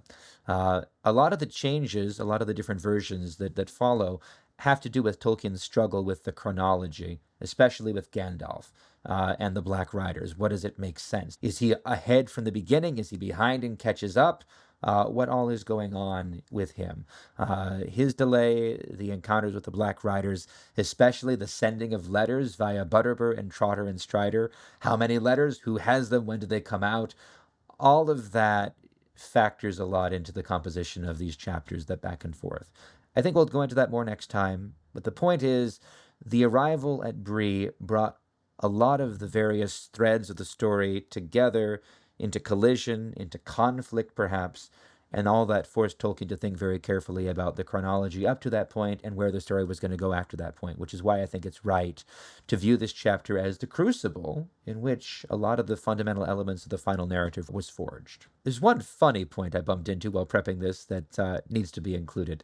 Nearly at the beginning of the Return to the Shadow, that volume 6 of History of Middle-earth, Christopher Tolkien is describing how originally the story was going to be about Bilbo and his further adventures, and then it shifted to be about Bilbo's son, in order to preserve the Hobbit's ending that Bilbo lived happily ever after. And then soon after that, Bilbo's son became instead an adopted nephew. But that son or nephew needed a name, and there the younger Tolkien quotes Humphrey Carpenter's biography on Tolkien, saying, he decided to introduce a new hobbit, Bilbo's son, and to give him the name of a family of toy koala bears owned by his children, the Bingos. So he crossed out Bilbo in the first draft, and above it he wrote Bingo. And then Christopher Tolkien comments, this explanation is plausible. In the first draft, however, my father wrote that the story of the birthday party merely serves to explain that Bilbo Baggins got married and had many children because I'm going to tell you a story about one of his descendants. That's not the funny part. The funny part is the footnote that Christopher Tolkien includes regarding this family of toy koala bears named the Bingos. Father Andrew, would you read this? Okay, so here's what he says. I find it difficult to believe this, yet, if it is not so, the coincidence is strange. If Bingo Baggins did get his name from this source, I can only suppose that the demonic character, composed of monomaniac religious despotism and a lust for destruction through high explosive of the chief Bingo, not to mention that of his appalling wife, by which my sister and I now remember them, developed somewhat later. That is a crazy, sibling game that they've got going right on. I have kids, you have kids. I know that they do really weird things with the stuffed animals and the toys, but this little glimpse into the Tolkien household in the early 30s is I mean, we do know, of course, Tolkien thought about, what do they called it, whiskered bomb throwing anarchists. So obviously explosives are within the family lore. right. But monomaniac religious despotism in this family of koala bears? Anyway, the Tolkien estate is not kind, I think, to people who want to write fan fiction. But I would bet that if any listener or any fan wanted to get away with it, this would be a plot bunny to pursue. If you want to write a bit of Tolkien-inspired fan fiction, then tell us the tale of the Bingos and how their monomaniacal religious despotism and addiction to high explosives brought them to a sticky end. I would read that. Oh, I think. I mean, I'm like imagining Branch Davidians. Oh my but they're gosh. Hobbit koalas. Oh or my something, I don't word. know. Anyway, I think that about covers what I had to say about this chapter in an introductory capacity. Anything you'd like to add, Father No, Andrew? nothing else occurs to me at the moment. Yeah. All right, then let's begin. Once again, we'll start with the end of the chapter before, as it leads us into this chapter and gives us the groundwork to work with. So we start as the hobbits watch Tom Bombadil ride away. Father Andrew, would you read this? Yes. I am sorry to take leave of Master Bombadil, said Sam. He's a caution and no mistake. I reckon we may go a good deal further and see naught better nor queerer. But I won't deny I'll be glad to see this prancing pony he spoke of. I hope it'll be like the Green Dragon away back home. What sort of folk are they in Bree? There are hobbits in Bree, said Mary, as well as big folk. I dare say it will be homelike enough. The pony is a good inn by all accounts. My people ride out there now and again. It may be all we could wish, said Frodo, but it is outside the Shire all the same. Don't make yourselves too much at home. Please remember, all of you, that the name of Baggins must not be mentioned. I am Mr. Underhill, if any name must be given. So in the original version, the name Frodo's character chose was Green, accompanied by Misters Hill, Rivers, and Brown. Butterbur found these names very unlikely, but he received them hospitably anyway, because they told him that they were sent by Tom Bombadil, who, in the earlier conception, visited Bree often and was great friends with Butterbur, although that was dispensed with as time went on. Yeah, it's interesting that in the original version, they all have secret code names, so to Yes. speak. And also, as I recall, you probably mentioned this in previous episodes, but so Mary is still Mary, Yeah. but then Sam and Pippin are, I don't know which one is which, Frodo and Odo. Well, Sam isn't even there as Sam until fairly late. There's sort of an extra hobbit, and Odo kind of seems to... Like the Lost Beetle. Right. Frodo, well, Odo ends up, I think, as Fredegar Bolger and ends up staying. But fascinatingly, in one of the very, substantial drafts that precedes the final, Odo, or Fredegar, or whatever his name is at the time, because my goodness, that name, that character, he went on an epic journey. And Tolkien tried to get rid of him like 8 times or something. He kept on saying, get rid of Odo. He doesn't do any good. And then back he comes again. But there's a conception, a substantial part of the draft where Odo, or Fredegar, is either captured by the Black Riders at Crick Hollow, or is rescued by Gandalf at the last moment and rides with Gandalf all the way through. And the idea seems to be that Gandalf wants to have a hobbit with him to lend verisimilitude to basically, he's trying to draw aggro from the Black Riders and make them chase him. So he tells Butterbur and he tells the gatekeeper, tell anyone that asks that Baggins has passed through with Gandalf and is going on to Weathertop. So Fatty Bolger is the decoy. Fatty Bolger is a decoy originally. Yeah. But yeah. Poor guy. Odo, Wow. there's a whole odyssey about... Nazgul cannon fodder. That's right. Very nice, Gandalf. That's great. Again, this is my interpretation, but Gandalf goes so far as to leave a note saying, Odo was captured, we lost him. Baggins, or rather he says Baggins was captured, as though he's trying to further confuse the Black Riders, who presumably can read. It doesn't make sense. And they can read the mail. They read the mail. They're like rifling through their mail. Yeah. Apparently. Anyway, I think it's important. I like the connection that we get here, where Mary is making clear he is a Brandybuck. He is, Mary is very competent. He's still kind of functioning almost as a guide. Very worldly, cosmopolitan hobbit, right? As far as hobbits go, right.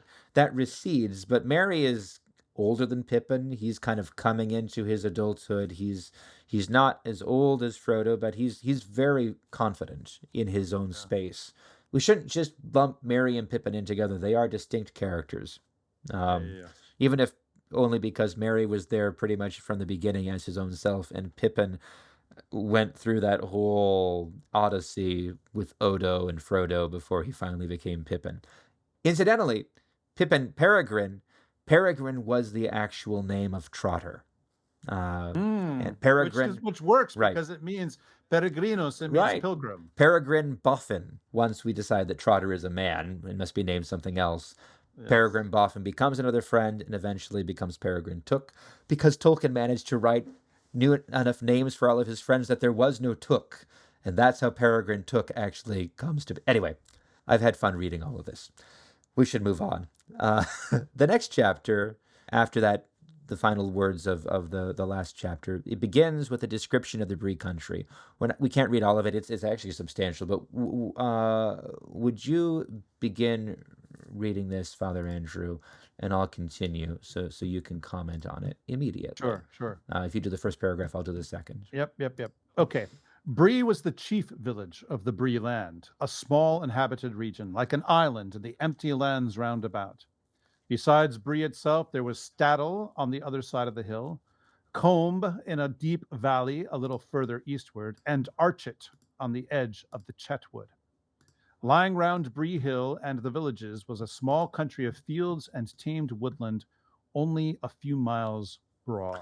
The men of Bree were brown-haired, broad, and rather short, cheerful and independent. They belonged to nobody but themselves, but they were more friendly and familiar with hobbits, dwarves, elves, and the other inhabitants of the world about them than was or is usual with big people.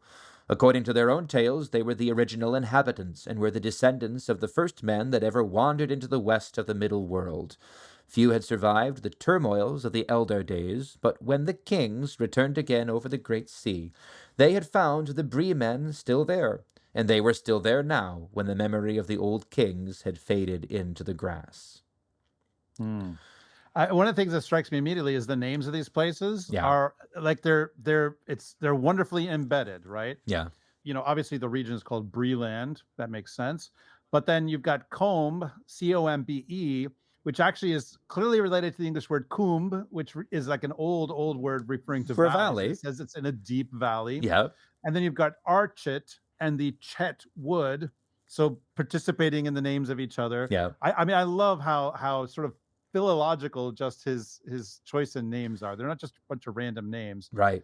They're things that are very, very embedded. I mean, here in the United States, we're used to towns that are next to each other having names that are not related in any way, because different people show up because they're name them stolen from the old country or borrowed. The vast majority Yeah. of American town names are taken from Europe, and yet it's almost like these names grew up out of the ground.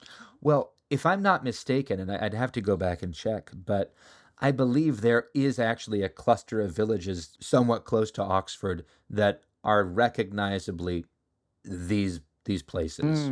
I feel like I read that somewhere. And I love the idea. As in the section that you read, that Bree is so old. Yeah. Like so old that when, the Númenóreans came back over, they found Bree there. Yeah. Bree was already there. I mean, there are villages like this in the world. Yes. Where there's 100 people, 200 people living, and they're thousands of years old. Yeah. Bree has to be thousands of years old. Yeah. Thousands of years old by this point. Well, yeah, because we're at about 3,000 something, Third Age. They were there all the way through the Second Age.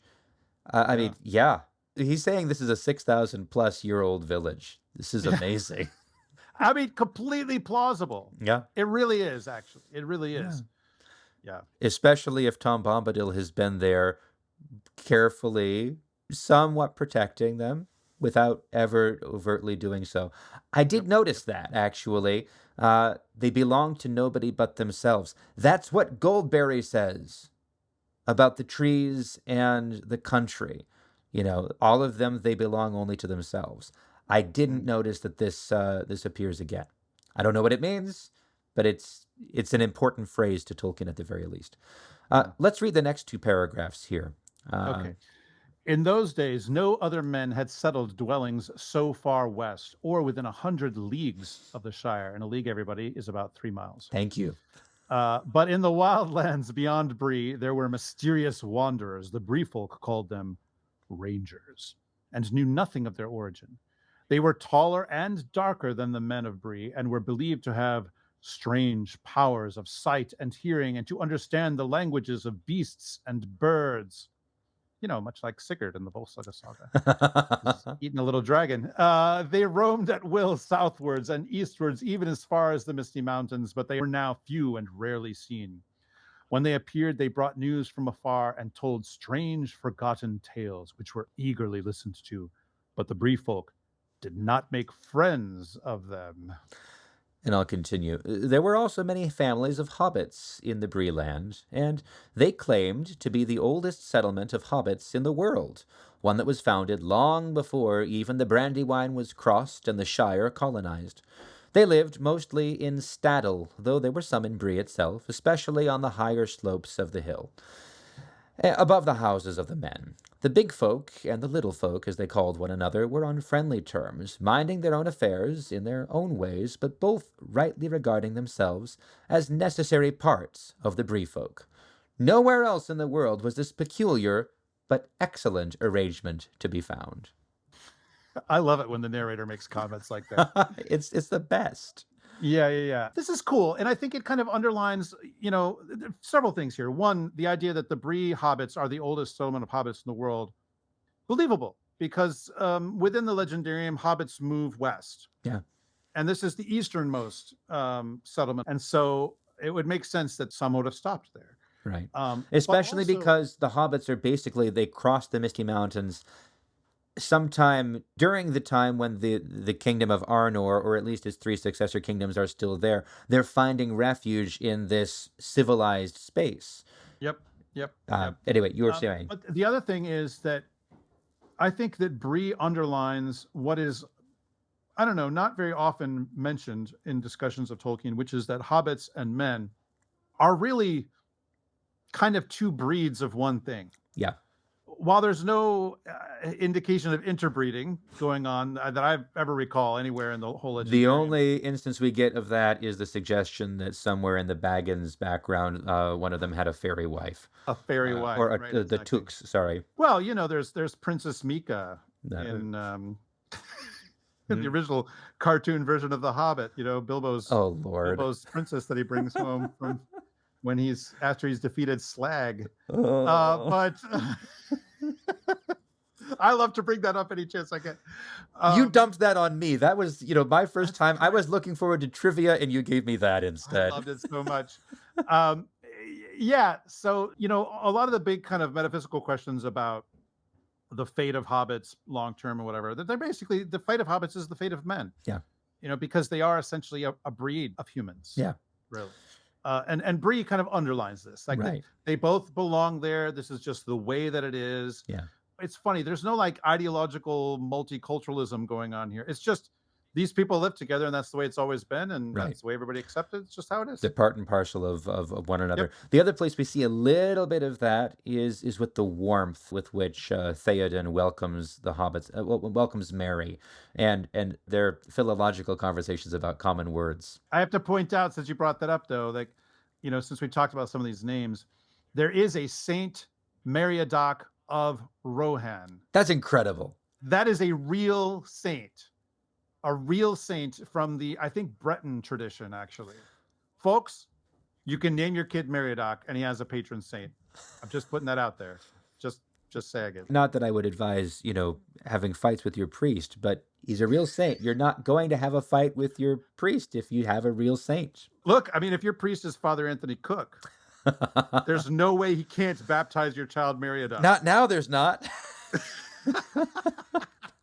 Except that I generally will tell people, if you have a saint's name already, you should be looking for a connection with the name in your life that you've already lived. It's most of the time it's not good to do a complete separation.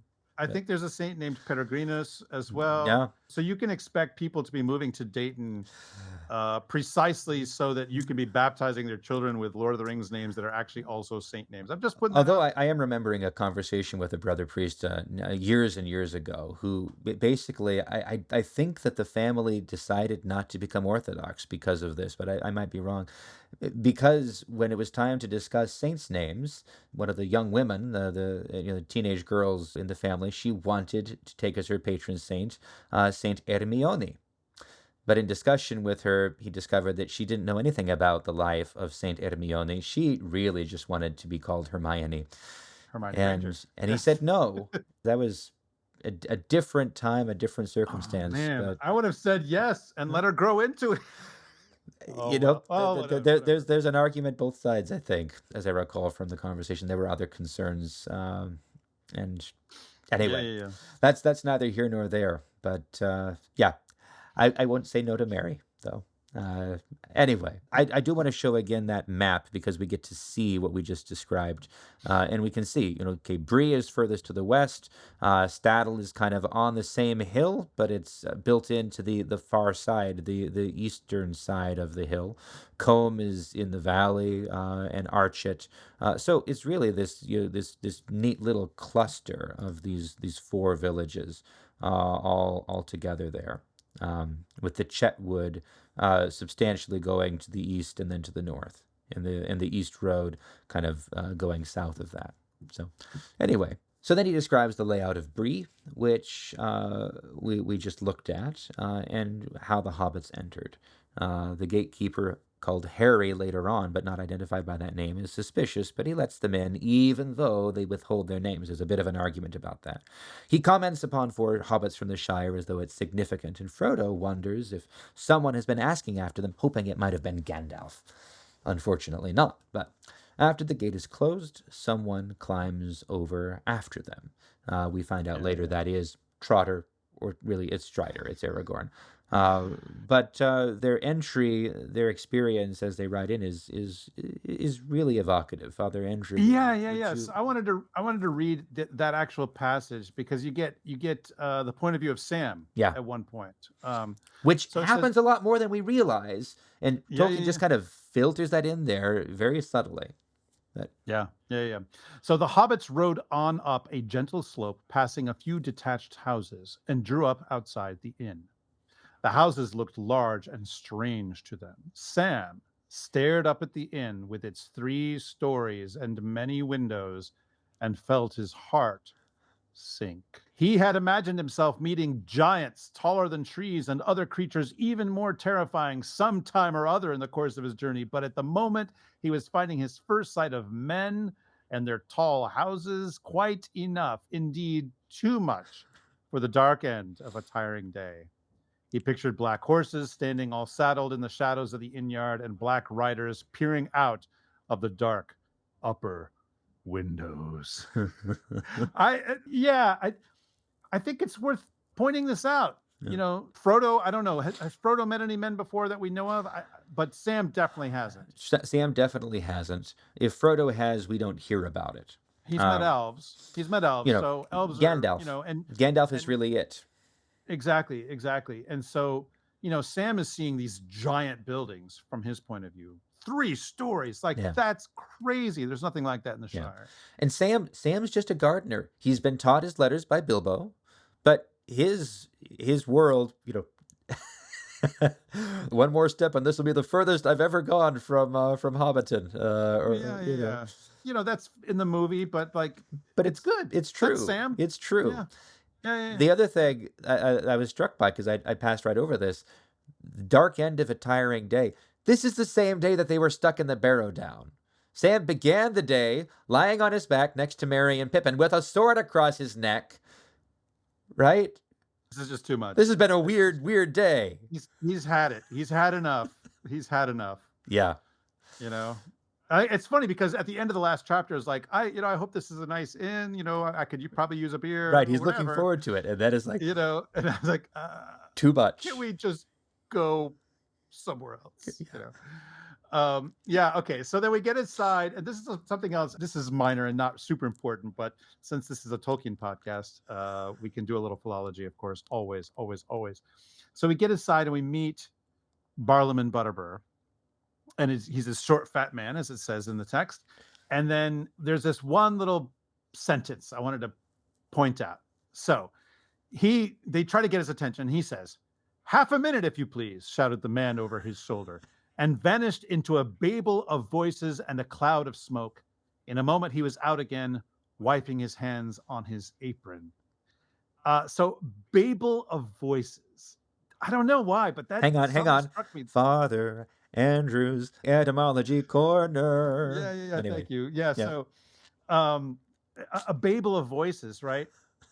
I don't actually recall that striking me before reading it this time. So I decided to look this up. I was like, is this Tolkien's invention? To use the word this way. Obviously, a reference to the Tower of Babel, right? Clearly, So it's not his invention. This usage of it to refer to kind of like a confusing set of sounds dates from the early 16th century, earliest known usage 1520. Okay. 1520. And so I thought, okay, well, is this just Tolkien pulling something up out from hundreds of years before, some phrase that he knows that like nobody else does. And so there's this amazing tool on the internet called the Google Ngram viewer, Ngram. Yep. And what you can do is you can use it to look up the frequency of a word or phrase in English language literature covering more than the last 200 years. Hmm. So you can see how when a word gets popular and kind of gets down again. Now, since the publication of the Lord of the Rings, there's been this, it's tipped up. So it seems to me likely that Babel of voices, Huh. that phrase exactly, is up in the Google Ngram viewer precisely because of printings and reprintings of the Lord of the Rings, is my guess. I'm just guessing. Right. But there was actually a peak that happened right around when Tolkien was born, Okay. like 1892. It was on its way up and then lasted for a number of years and then kind of starts its way down. And so his youth is exactly in the high point of the use of this phrase. Huh. It shows up, actually, one of the Tarzan books uses it. Oh, that's interesting. Yeah, so it shows up. Now, I don't know how often. It seems to be relatively rare, generally speaking. But my guess is he must have encountered it in works that he would have read when he was younger. Sure. Because we see a similar phrase that's used a lot more frequently with Babel, Babble, Which is not related to the word Babel. Not at all. Not at all. Now, there does seem to be like some assimilation going on between the two words, but Babel is not etymologically from Babel. In fact, Babel is etymologically, it's the same word as Babylon, Right. and comes Right. from, I think, an Akkadian phrase that means the gateway of a god. Right. I remember. Well, I listened to some of your other works, so yeah. But Yeah. just because I But remember it's- doesn't mean everyone else does. So thank you. But But yeah. I love this, and I would love for this phrase to get back into greater usage. A Babel of voices, Because it's sort of. certainly intentional.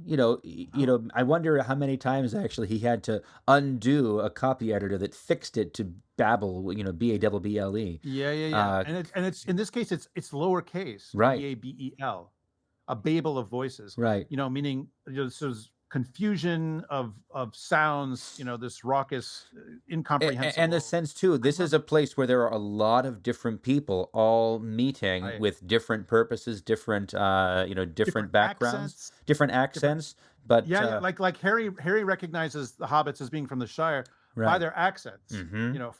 From their talk, Right. as he says. Right.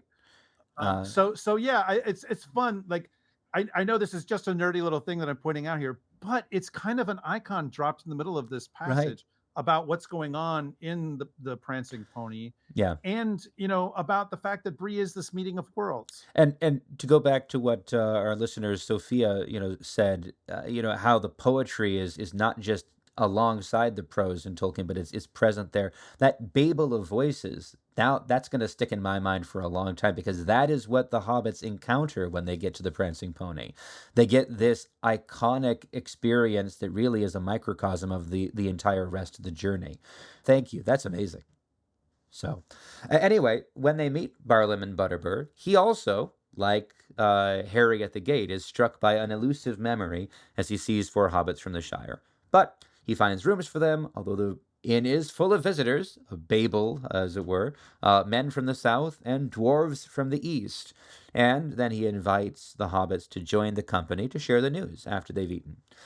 In the common room, Butterbur introduces them, and everyone is friendly and inquisitive enough that Frodo has to explain his presence and says he's writing a book on geography and hobbits living outside the Shire. I figured, Father Andrew, you might have some experience of whether stating that you're writing a book attracts more attention or gets people to calm down.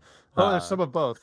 But at any rate, Like, oh, really? And oh, once again, would you begin reading what follows, and then I'll continue so you can give your thoughts first. at this, a chorus of voices broke out. If Frodo had really wanted to write a book and had many ears, he would have learned enough for several chapters in a few minutes.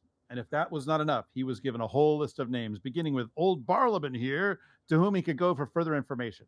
But after a time, as Frodo did not show any sign of writing a book, on the spot, the hobbits returned to their questions about doings in the Shire. Frodo did not prove very communicative, and he soon found himself sitting alone in a corner, listening and looking around. And then, really following up on your point, we're developing that idea of a Babel, a confusion and conflict. The men and dwarves were mostly talking of distant events and telling news of a kind that was becoming only too familiar. There was trouble away in the south, and it seemed that the men who had come up the Greenway were on the move, looking for lands where they could find some peace. The Bree folk were sympathetic, but plainly not very ready to take a large number of strangers into their little land. One of the travelers, a squint-eyed, ill-favored fellow, was foretelling that more and more people would be coming north in the near future. If room isn't found for them, they'll find it for themselves. They've a right to live, same as other folk, he said loudly. The local inhabitants did not look pleased at the prospect. Immigrants again. I mean, it's just, people like things the way that they are. That's just tends to be how it is. And the next thing that's said in the text actually is the hobbits are kind of like, well, they can't fit in our hobbit hole, so whatever. Which is kind of funny. What's the Very news from the Shire? Yeah, exactly. Yeah. But it's interesting, these hints that we get of trouble in the south, because the road south runs through Dunland, or next to Dunland, and down through the Gap of Rohan, right past Isengard. And that squint-eyed southerner is associated later on, all the way to the end of the book. I think they reference that squint-eyed southerner when they're encountering the men of Sharkey in the Scouring of the Shire. And Mary says, like many I saw in Isengard. So this guy, he seems, that this is a foreshadowing of trouble coming to the Shire, even as the hobbits are leaving it. But of course, the trouble to the south is also that, the ongoing war between Gondor and Sauron. Osgiliath has just fallen. That's the news that brought Gandalf away a few months before. All of this is, stuff that we don't know about. But when I say Tolkien went back and wrote and rewrote this is where he's really, okay, we need to develop what exactly is happening, what's going on, what is the situation here. And at the moment, while this is happening, the Nazgul are, some of them are in the Shire, some of them are guarding Sarn Ford, where they fought with the rangers that were guarding it and drove them away, having killed some. They're wandering around here. They're telling stories like this is far away, but this is present, and they just don't know it. Yeah, well, and one of the great things about this kind of foreshadowing, like you get from this southerner, is it can be hinty. As a storyteller, you could just sort of hint at weird things happening, and that there's people movement happening as a result of things going on. And that's all you need at this point in the story. You don't need to say, and oh, by the way, Sauron is rearming and Mordor. You don't need any of that. And Gondor is no, because if you're this far away, there is no internet. There is there's no wire, right? So that's all you need. So it's great. It's a way to layer in what's coming.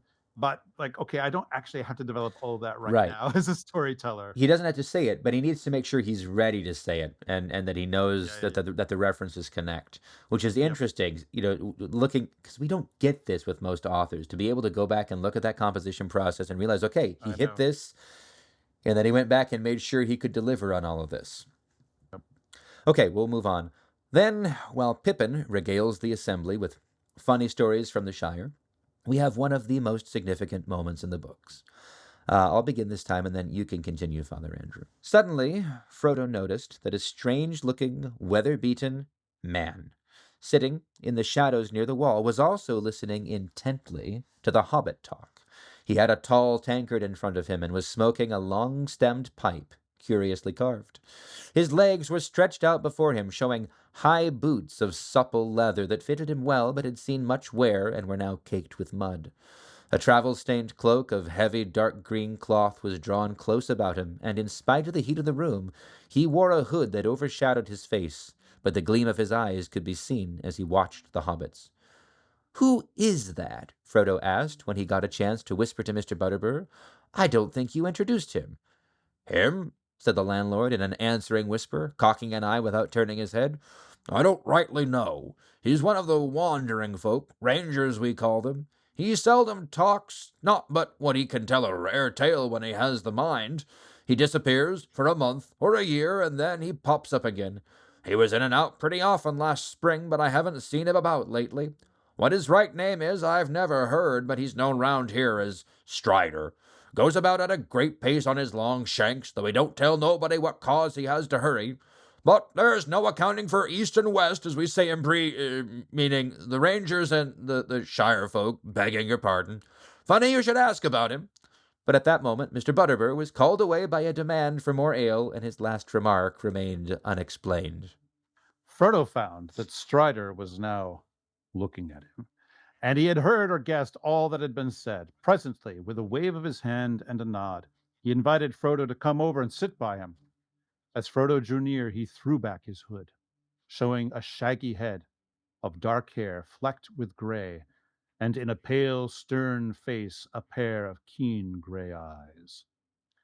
"I am called Strider," he said in a low voice. "I am very pleased to meet you, Master Underhill, if old Butterbur got your name right." "He did," said Frodo stiffly.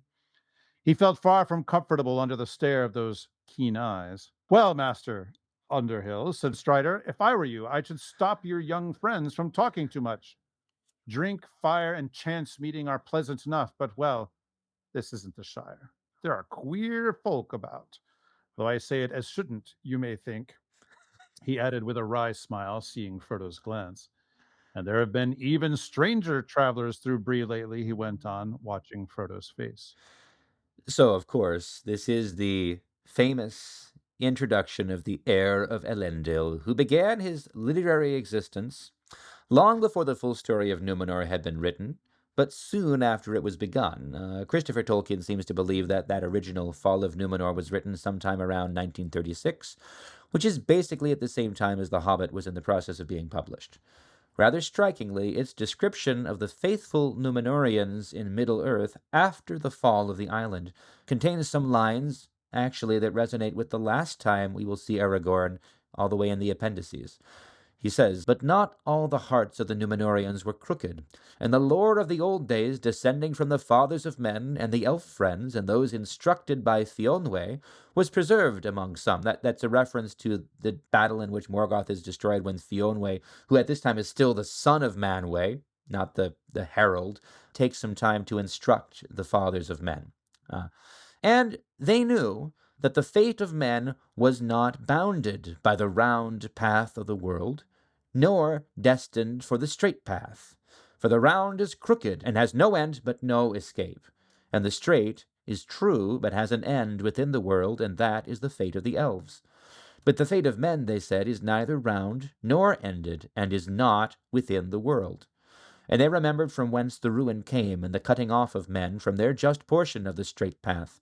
And they avoided the shadow of Morgoth according to their power, and they hated Thu. And they assailed his temples and their servants, and there were wars of allegiance among the mighty of this world, of which only the echoes remain. Temples. Interesting. Temples of Thu. I'd never read Morgoth. this until I went Yeah, back yeah, to yeah. try to find it, and I'm shocked how much resonance there is. Because that's Aragorn's final words. It's a long road now from the Hobbit trotter that Tolkien first wrote in this scene at the Prancing Pony to Aragorn's words on his deathbed about "we are not bound to the circles of the world, and beyond them is more than memory." That's his last words to Mm. Arwen. But I think it's remarkable. Both of these ideas are present in Tolkien's mind as early as 1936 and 1938. What do you think, Father Andrew? I think it's worth noting that The Lord of the Rings doesn't get published until, what is it, 1956? Yeah, At this point, Tolkien is in his mid 60s yeah. When it's published. when it's published. And he's been working on all this stuff, of course, for so, so long. But in many ways, to me, it's almost like he has all of these puzzle pieces and he's working on each puzzle piece. And gradually some of them stick together and he realizes some of them stick together and Right. he has to chisel some sides and make them work, whatever. And I don't know, I'm just struck by how well it all fits together in the end, even with the kind of the rough edges that are still visible in certain places. um yeah, yeah, fascinating stuff. Right. The thing that gets me is, I've quoted that, we are not bound to the circles of the world, beyond them is more than memory. I didn't realize there's an expansion of that. He's effectively quoting now, Yeah. what basically is essential foundational lore of the faithful of the Numenorians. Yeah. This is the shape of the world. This is their place in the world. Yep. And that humility, that obedience, that faithfulness, it's amazing. Anyway, right. At any rate, Frodo does get up and talk. And after a few suitable words, someone calls for a song. He sings one that is quite successful. So they ask for it again, and he sings it again, pleased like Pippin with being listened to. And he jumps in the air when the cow jumped over the moon and puts his finger through the ring and vanishes. The room erupts in surprise. Bill Ferny and the unpleasant southerner leave. We know they're going to carry word to the Nazgul of what's happened. And when Frodo reappears near Strider, the ranger has strong words for him. He calls him Mr. Baggins. He makes clear he knows exactly who he is, and he demands a private word with him. I don't really think it makes sense to read the Cow Jumped Over the Moon poem, although I regret it. Maybe I'll do it another time. Meanwhile, the company are explaining this unexplainable occurrence to the innkeeper, and the conversation is humorous. So would you read that, Brother Andrew? Meanwhile, an argument was going on by the fireplace. Mr. Butterbur had come trotting in. There we go. Yeah. And he was now trying to listen to several conflicting accounts of the event at the same time. I saw him, Mr. Butterbur, said a hobbit. Or leastways, I didn't see him, if you take my meaning. He just vanished into thin air in a manner of speaking. You don't say, Mr. Mugwort, said the landlord, looking puzzled. Yes, I do, replied Mugwort, and I mean what I say, what's more. There's some mistake somewhere, said Butterbur, shaking his head. There was too much of that Mr. Underhill to go vanishing into thin air or to thick air, as is more likely in this room. Well, where is he now? Cried several voices. How should I know? He's welcome to go where he will, as long as he pays in the morning. Oh, there's Mr. Took now. He's not vanished. Well, I saw what I saw, and I saw what I didn't, said Mugwort obstinately. That's perfect. And I say there's some mistake, repeated Butterbur, picking up the tray and gathering up the broken crockery. Of course there's a mistake, said Frodo. I haven't vanished. Here I am. I've just been having a few words with Strider in the corner. I am amazed by Tolkien's talent with the dialogue here. This is amazing. This is, this It's is so just funny. brilliant. Yeah. Mr. Mugwort there is he's hilarious. Yeah, yeah. I mean, and what I saw or what I didn't see, I didn't see him. I saw him. I didn't see him. I mean, this is all very, this is actually all very deeply Anglo-Saxon Yeah. in the way that it's kind of being, these things are sort of thumped into you, and there's this and then this, this and not that. Yeah, it's great. It's a very hobbity exchange. Mugwort could be just as easily in the Green Dragon, Yeah. or the Golden Perch, Yeah. one of those Shire inns. Right. And then this is such a description of, I've had conversations like this. I'm sure you have in parish life with someone coming and telling you something what happened, and you're like, oh boy, here we go. All right, you tell me your story. I'm I'm sure listening. there's been some mistake. That doesn't sound right. I'm sure there must be more to the story. Not trying to give offense, but at the same time, not trying to pick sides already. Uh, Yep. and several conflicting accounts. I wanted to comment on that too, because that's how any real eyewitness testimony works. People see the same thing, and yet they experience it and they describe it and they recount it differently. A And Babel of voices, perhaps. right. Which, by the way, is going to be the name of my next band. Excellent. So, How many bands now are you starting? Again, well, podcast bands, there's always another side project. Yeah. which might just take over your life. On a side note, I just want to comment. Looking at where you're about to go now, remembering when you were starting, when you were thinking to start, the Amon Sûl, and I know you reached out to me, which I'm grateful for, because your wife, as far as I recall, had basically forbidden you to go starting any more Facebook groups. Although may just be my impression. So you needed me to do it for you. So yes, well, okay. So um, one of the things that was going on at the time was that I was running a Facebook group for my town. Right. I had created a Facebook group from Emmaus, Pennsylvania, and when there was just a couple hundred people in it, it was very nice, very manageable. But it got to the point when it had 7,000 people in it. Ugh, Now, my Emmaus lord. is 11,000 people. Okay. So now I'm probably not every single person who was in the group actually lives in Emmaus. Some are probably ex Emmaus or nearby or whatever, but possibly half the town was in that group, maybe more. Yeah. And it got to be actually kind of stressful to maintain. No, I Um, don't doubt it. and Especially because you were still you were still in parish I ministry at was the still a time parish priest. Yeah, yeah. I was and getting trying to do all of this stuff. yep, Mm. and I was getting literal hate mail at the parish because of the group. Like it was coming in the mail, Yeah. you know? And so yeah, it was just it was just too much. I mean, I gave it in fact, when I gave it up, eventually what happens is that the group got simply shut down completely. Yeah. Completely shut down. It still exists, but because you can't actually delete a group unless you remove all the members. Well, you can only remove them one by one. Oh, my I wasn't word. going to do that with all 7,000 members. It's just not going to be a thing. So it got frozen and it's forever frozen. Yeah. But what I was getting at, I know that, my part in all of that was really very small, but the point is you had this idea of starting a Tolkien podcast. You did it, and all of a sudden out of that,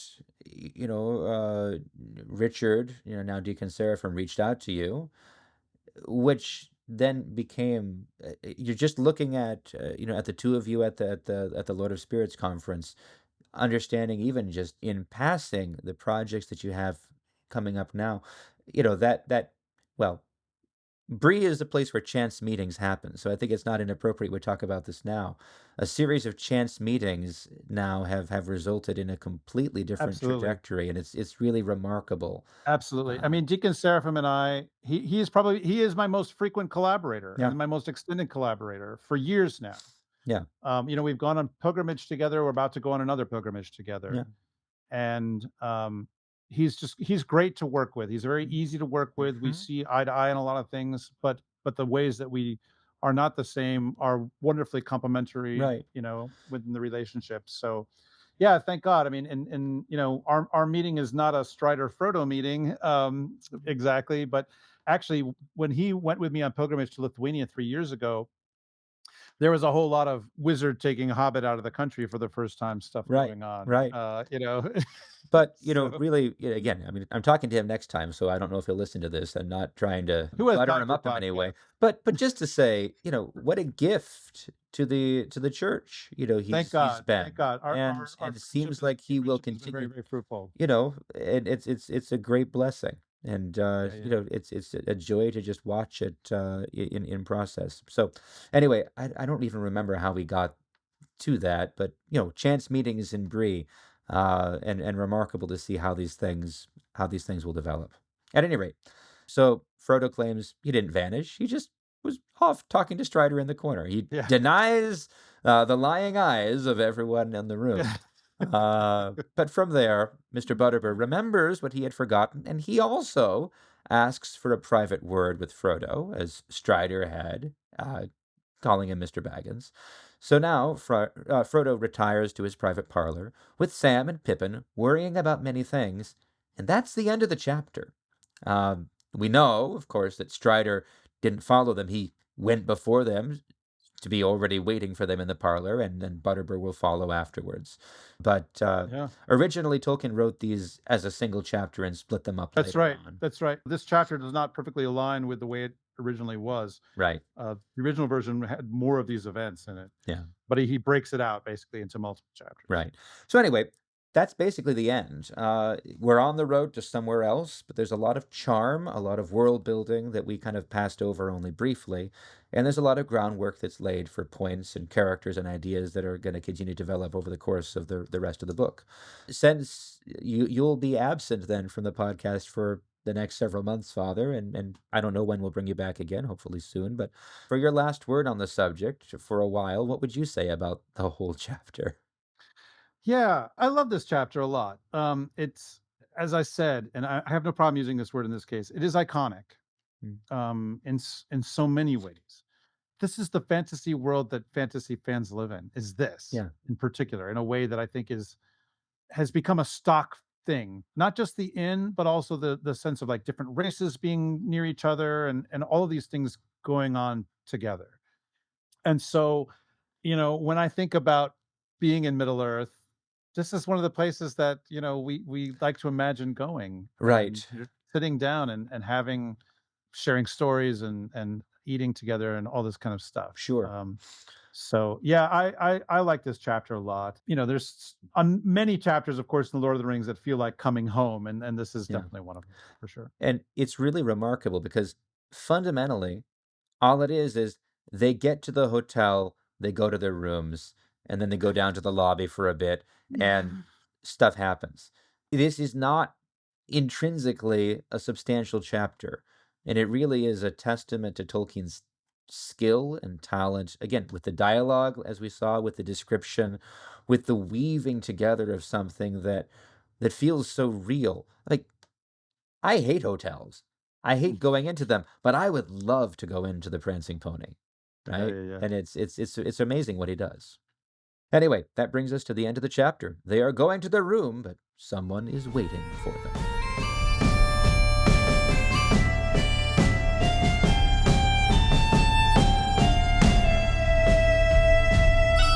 Now, we've read a lot from the book already, but one of my favorite parts of the show is this section, when we ask our guest co-hosts to read a selection of their own choice. I often hear things I'd never heard before from Tolkien's vast body of work, or I'm reminded of things I hadn't read for many years. And Father Andrew, you have had few opportunities to actually pick selections, so what do you have for us today? So I decided to read from one of Tolkien's letters. Oh, beautiful. Yeah, yeah, yeah, yeah. I'm not going to read the whole thing. I'm just going to read a few paragraphs. Mhm. Actually, there's a lot of fun stuff going on in these paragraphs.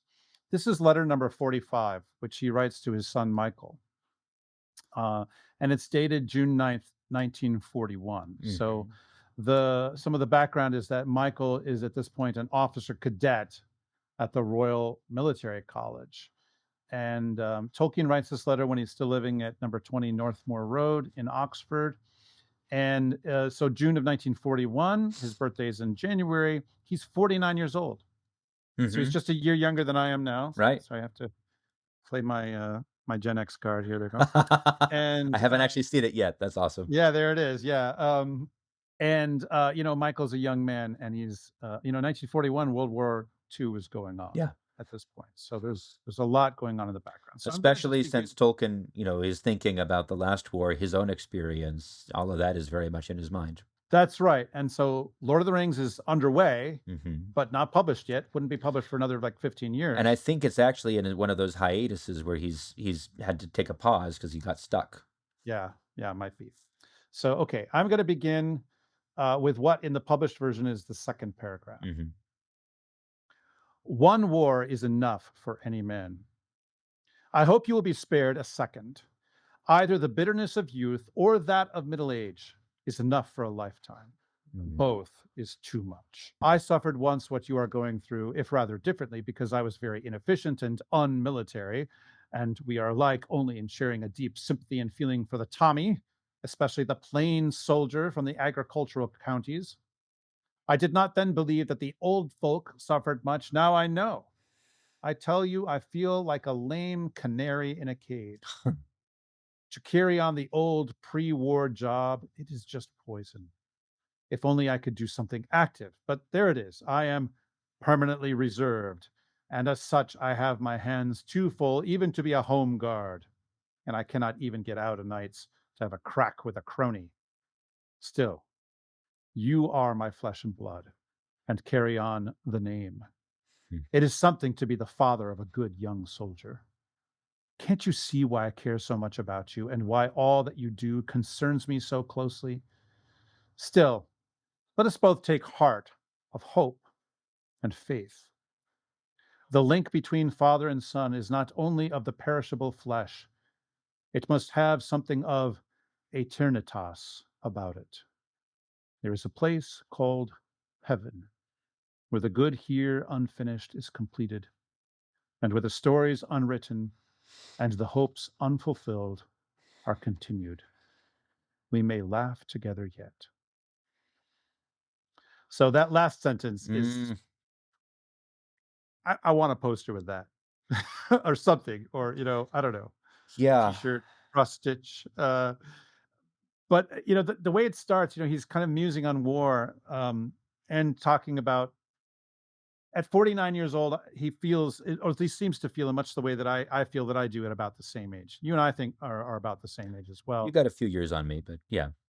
Yeah, and this sense of, okay, well, we've tasted some bitterness.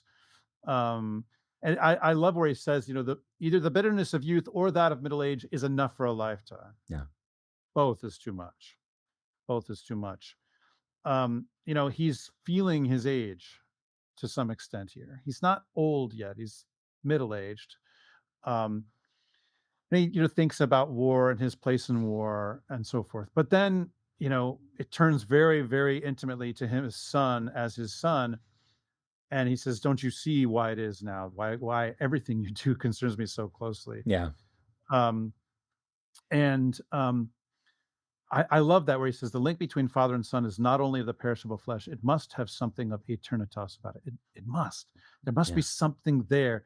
And then the next thing is where he has this musing about what heaven is. Yeah. Heaven is the place where the stories continue. Right. And I think part of the reason why he says this, it's where the good here unfinished is completed, where the Mm, stories unwritten and the hopes unfulfilled are continued. We may laugh together yet. Why would a man his age be saying this kind of stuff? yeah. Because he knows that death is coming. Yeah. Now it's going to be, it's going to be 31 or 2 years. It's going to be 32 years from here before he does die. But it is the case Yeah. as you approach 50 years old, Yeah. you can feel your death coming. Yeah. He knows death is coming for him then, and perhaps he also fears it may For come his for son. his son much sooner. That Yeah. that what are the words that you would say if it were the last time you were speaking to your Yeah. son? Yeah, I think there's something about, and I feel that this is a theme all throughout the Legendarium. There is a feeling of the good unfinished Yeah. that, when you're 20, 25, you feel like you can conquer the You world. got all the time in the world. You got all the time in the world to do anything that it is you need to do. And then you double that age Yeah. and you suddenly realize, I have maybe this much time left. Yeah. And can I do everything that I want to do? And the truth is I cannot. Yeah. I cannot. And so there's something, there's a focus that comes. I felt it as I've reached this age, and it's still not by any means perfect. I know, like if you looked at my Google Drive folder of all the books that I've started, Oh, yeah. it is a longer list than the ones that have been published. And that's okay. That's okay. And it's going to get longer. Yeah. It's going to get longer. And so what's going to happen is I'll go with certain ones, and that's going to go somewhere, and then I'll be able to hold it in my hands. Um, but it's not just that either. It's everything. It's everything in life. Marriage, parenting, Mhm. relationships, friendships. I'm about to make this move back to North Carolina next year, and I think about, now it is a line from the movie, but it's a well written line where when Frodo gets back to the Shire and he says, "How do you pick up the pieces of an old life?" Yeah. I'm going to a place I lived 22 years ago. Yeah. How do I pick up the pieces of old relationships and so forth? The truth is I can't. Yeah. I can continue or restart, whatever. And so, anyways, I love the wistfulness of this passage. I love how much it has this sense of, loss, and that which is like there's a sense of loss for that which will never be done. Right. Like it's not just loss as in I had this and I lost it, but like he feels a sense of loss for what he can't accomplish. Right. I feel that way. I feel that way. Right. Because as you said, at that point, something approaching halfway or more through life, you realize I can't do it all. And then That's right. you're already grieving your death. You're grieving the things that won't be finished, the things that didn't That's right. You're grieving the things that didn't turn out the way you hoped. You're grieving the people that aren't with you. You're grieving the relationship with the people that are with you that isn't what you hoped and prayed and yearned for it to be. You're That's grieving right. your own sins. It puts teeth to that sense of Failures. remembrance of death that the fathers and the saints urged upon us. Yep. And yet, how do we experience that? How do we live that, us who live in the world? And Yep. yeah, Yep. that's beautiful, Father. Thank you. Now, I hate to tear us away from the Hall of Fire, as it were, but it is time for something completely different.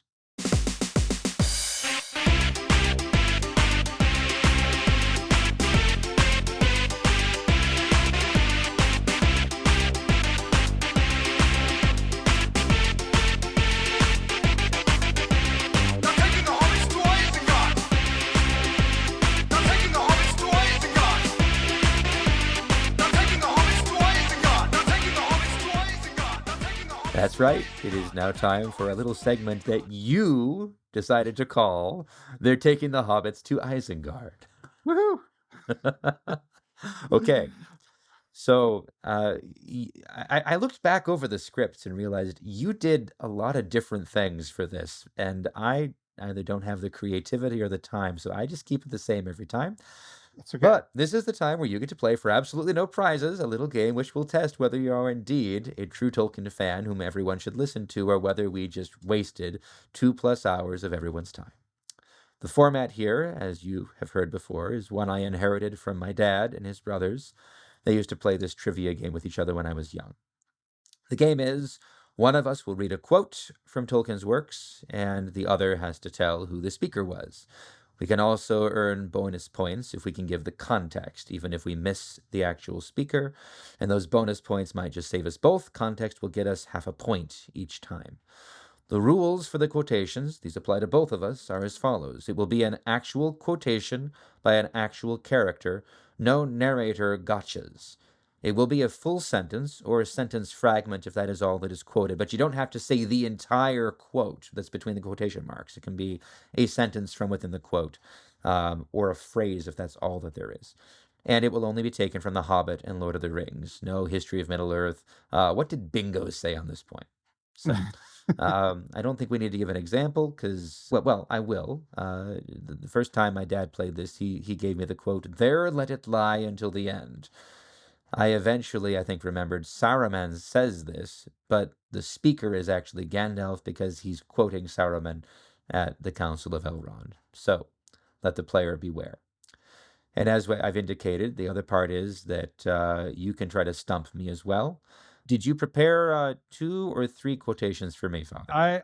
I've got two, but I will admit that because I was kind of rushed in preparation, I am randomly picking them right now. That's okay. So I'll give you 3 quotations, and you can give me 2. And if All right, we all right. get 3 or more points from I mean, this, I could do three. I could do three. Well, 'Cause well, like I said, I'm literally randomly picking them right now. we'll see how it goes. If we don't get 3 points, the Uruk-hai make a meal of us. But if we get 3 points, we survive. So are you ready? I'm ready. All right. My category today for you is concerning poetry. Okay. Pay attention to the hint. Your first quote is, "There are many strange men on the roads." There are many strange men on the roads.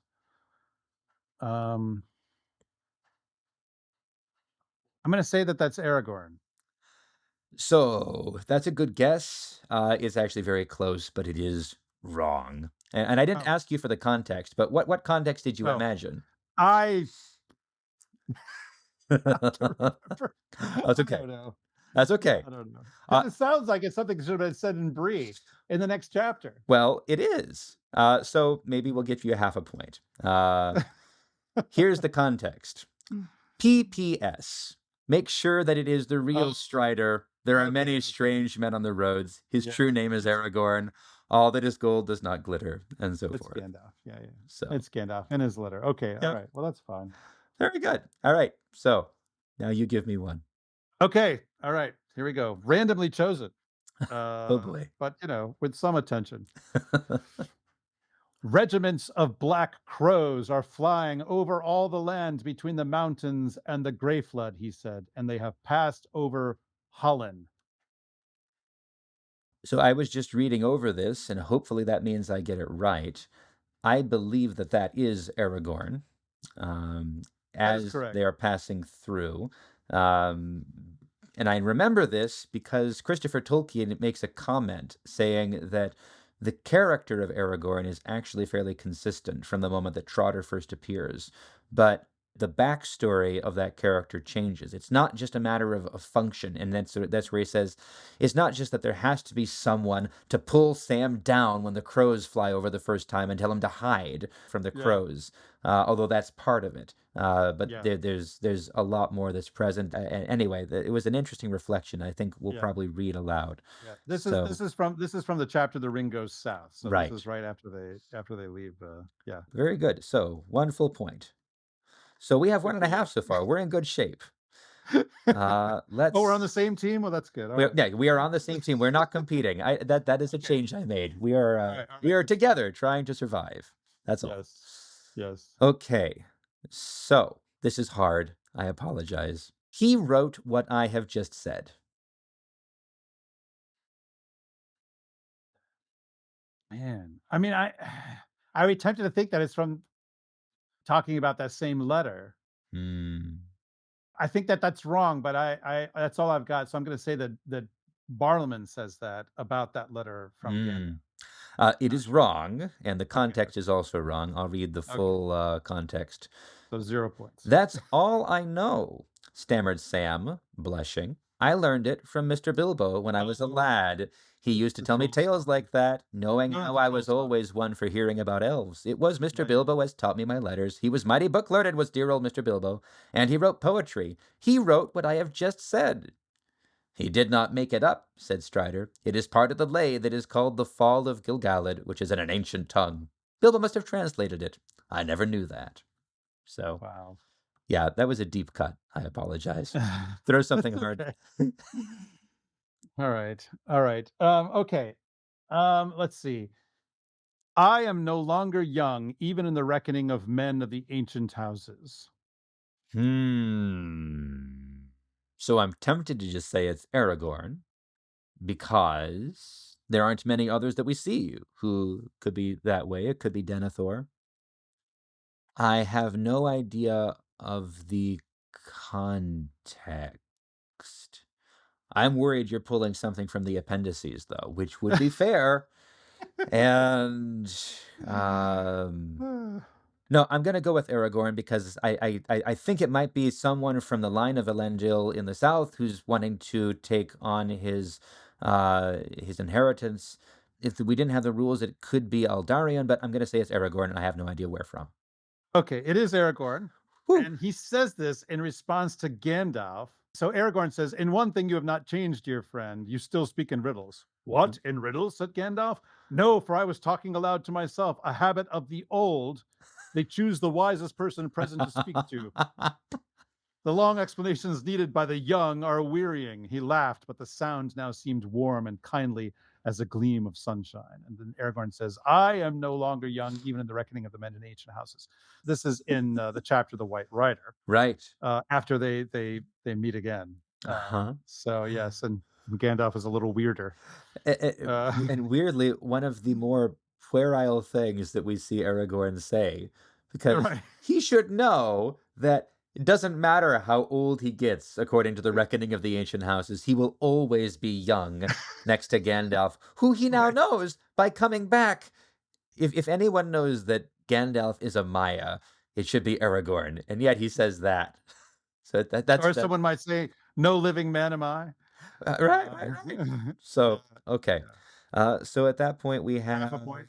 There you two go. and a half points. All right. We have one more. So let's see. All right. Here's your third one.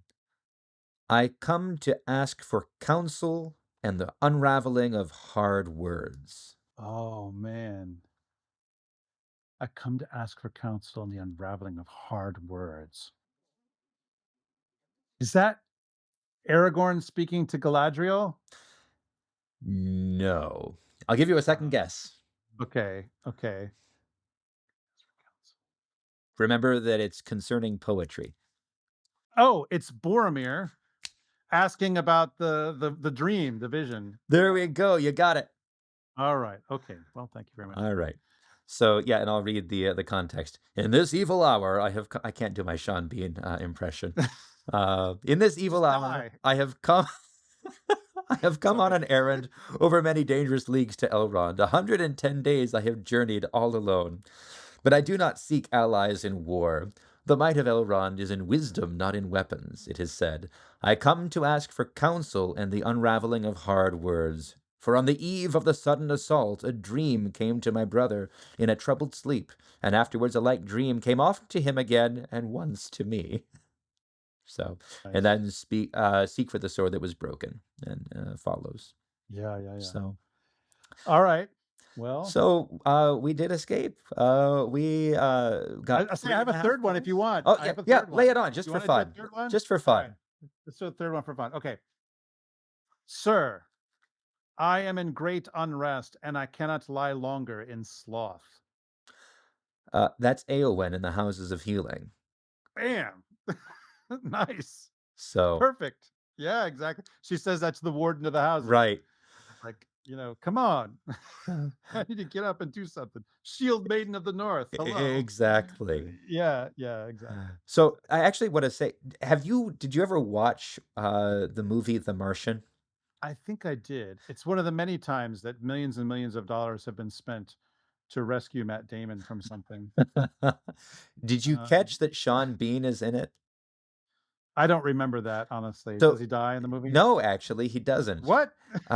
He is cast in the movie for one reason. I swear, because if you recall, there's a scene in the movie in which the people back on Earth at NASA are trying to figure out how they're going to go about rescuing Matt Damon. And the one who sends out the email summoning these top administrators, he sends an email just to them, and the subject line of the email is the Council of Elrond. And Wow. Sean Bean plays one of these administrators, and they're all gathering there before the guy that called the meeting Wow. arrives, and they're saying, "What's the Council of Elrond? What is this? This is ridiculous. Is this goofy Wow. fanboy nerd stuff?" And they're talking about it. And meanwhile, in the background, Sean Bean is there, and he finally looks up and says, "Because it's a secret meeting." His voice just dripping with disgust. And, Wow. anyway, Wow. it's brilliant. When we were watching it, like 10 years ago or something, I rewound and watched it like 5 times, just thinking, okay, this is perfect. A perfect I Sean never Bean noticed that. moment. I'm pretty sure I saw it. I'm sure I noticed that because it was obviously a point about it is made, Yeah. but I didn't remember that. Anyway, Yeah. so we escaped being eaten and looted by the Uruk-hai, and we've remained unspoiled to quiz another day. Well done. And that's all we've got for today. Thank you, Father Andrew, for co-hosting the Amon Sûl podcast with me today. It's always a pleasure to welcome you back to this house that you built. And really, setting that aside, it's just a pleasure to get to speak with you. Good strength and safe travels on your pilgrimage, and I look forward to hearing and seeing what you come back with. Yeah, and thanks a lot. It's great to be back, and I do miss it. I do miss it. But I can tell you're taking very good care of it. Well, anytime you want to come back, do a guest episode or something, please don't hesitate to mention it. Easy Will enough. do. And there are some promises you made that were never really delivered on. Oh, Specifically, you talked multiple times about bringing in a few different people to talk about progressive rock and Tolkien and so forth. oh well. Which if you're interested, You could do that. You could fulfill that promise. I've kind of You should moved towards it, but you should come back for it. Anyway, make it happen. Yeah. next time on Amon Sûl, I'll be joined by a returning host, Deacon Seraphim Richard Rowland, as we spend a chapter in the Hobbits' rooms and get to know Strider. I'll tell you, dear listener, the goal was to bring Deacon Seraphim and Father Andrew on at the same time. They couldn't manage that. We couldn't get the schedule together. But we're kind of doing it in sequence, reading what was originally the same chapter. So it's almost as good. Anyway, you can send your questions, comments, topic suggestions, or orcish ideas for their taking the Hobbits to Isengard to me at Amon Sûl at ancientfaith.com. Or you can message me through the podcast Facebook page or YouTube comments as well. I do welcome guest co-host proposals, so if you have a chapter you'd love to discuss with us, please make a pitch. Lastly, please do keep sending photograph submissions of landscapes that resemble Weathertop. As time passes, we now have enough photos to feature throughout the episode on YouTube, but we haven't received any new submissions for a little while, and we're eager for more.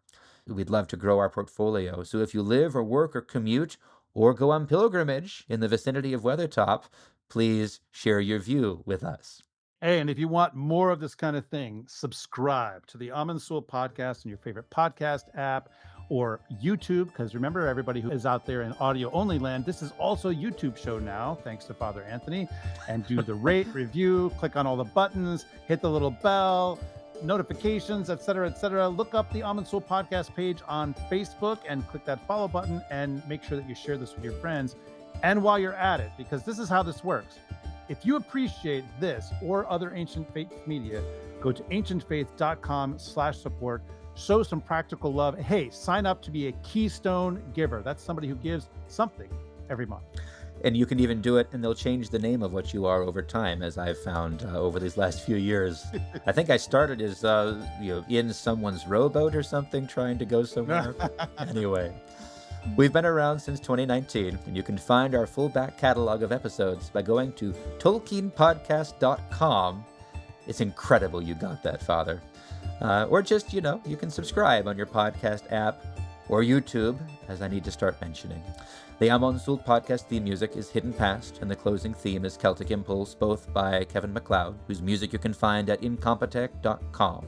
And our podcast cover art was created by our very own Samuel Hebel, and our video editors / media wranglers are the remarkable Simon Nelson and Mike DeGan. And that media wranglers is really a reference to Bob and Nob there, the ostlers and so forth. They're doing good work, but that joke couldn't really be summed up, so I'm explaining it, which is always the death of a joke, but Special thanks go to the Amon Sûl Facebook group for conversation, inspiration, and, that joke is old, but the occasional dropping in of Father Andrew to share yet another piece of media that he's created about Tolkien, that's not old. I made it up on the spot. I am your host, Father Anthony Cook, and even though Father Andrew decides it's time for him to head off into the blue on another adventure or a pilgrimage, every time he hears me say it, this has been a listener-supported presentation of Ancient Faith Radio.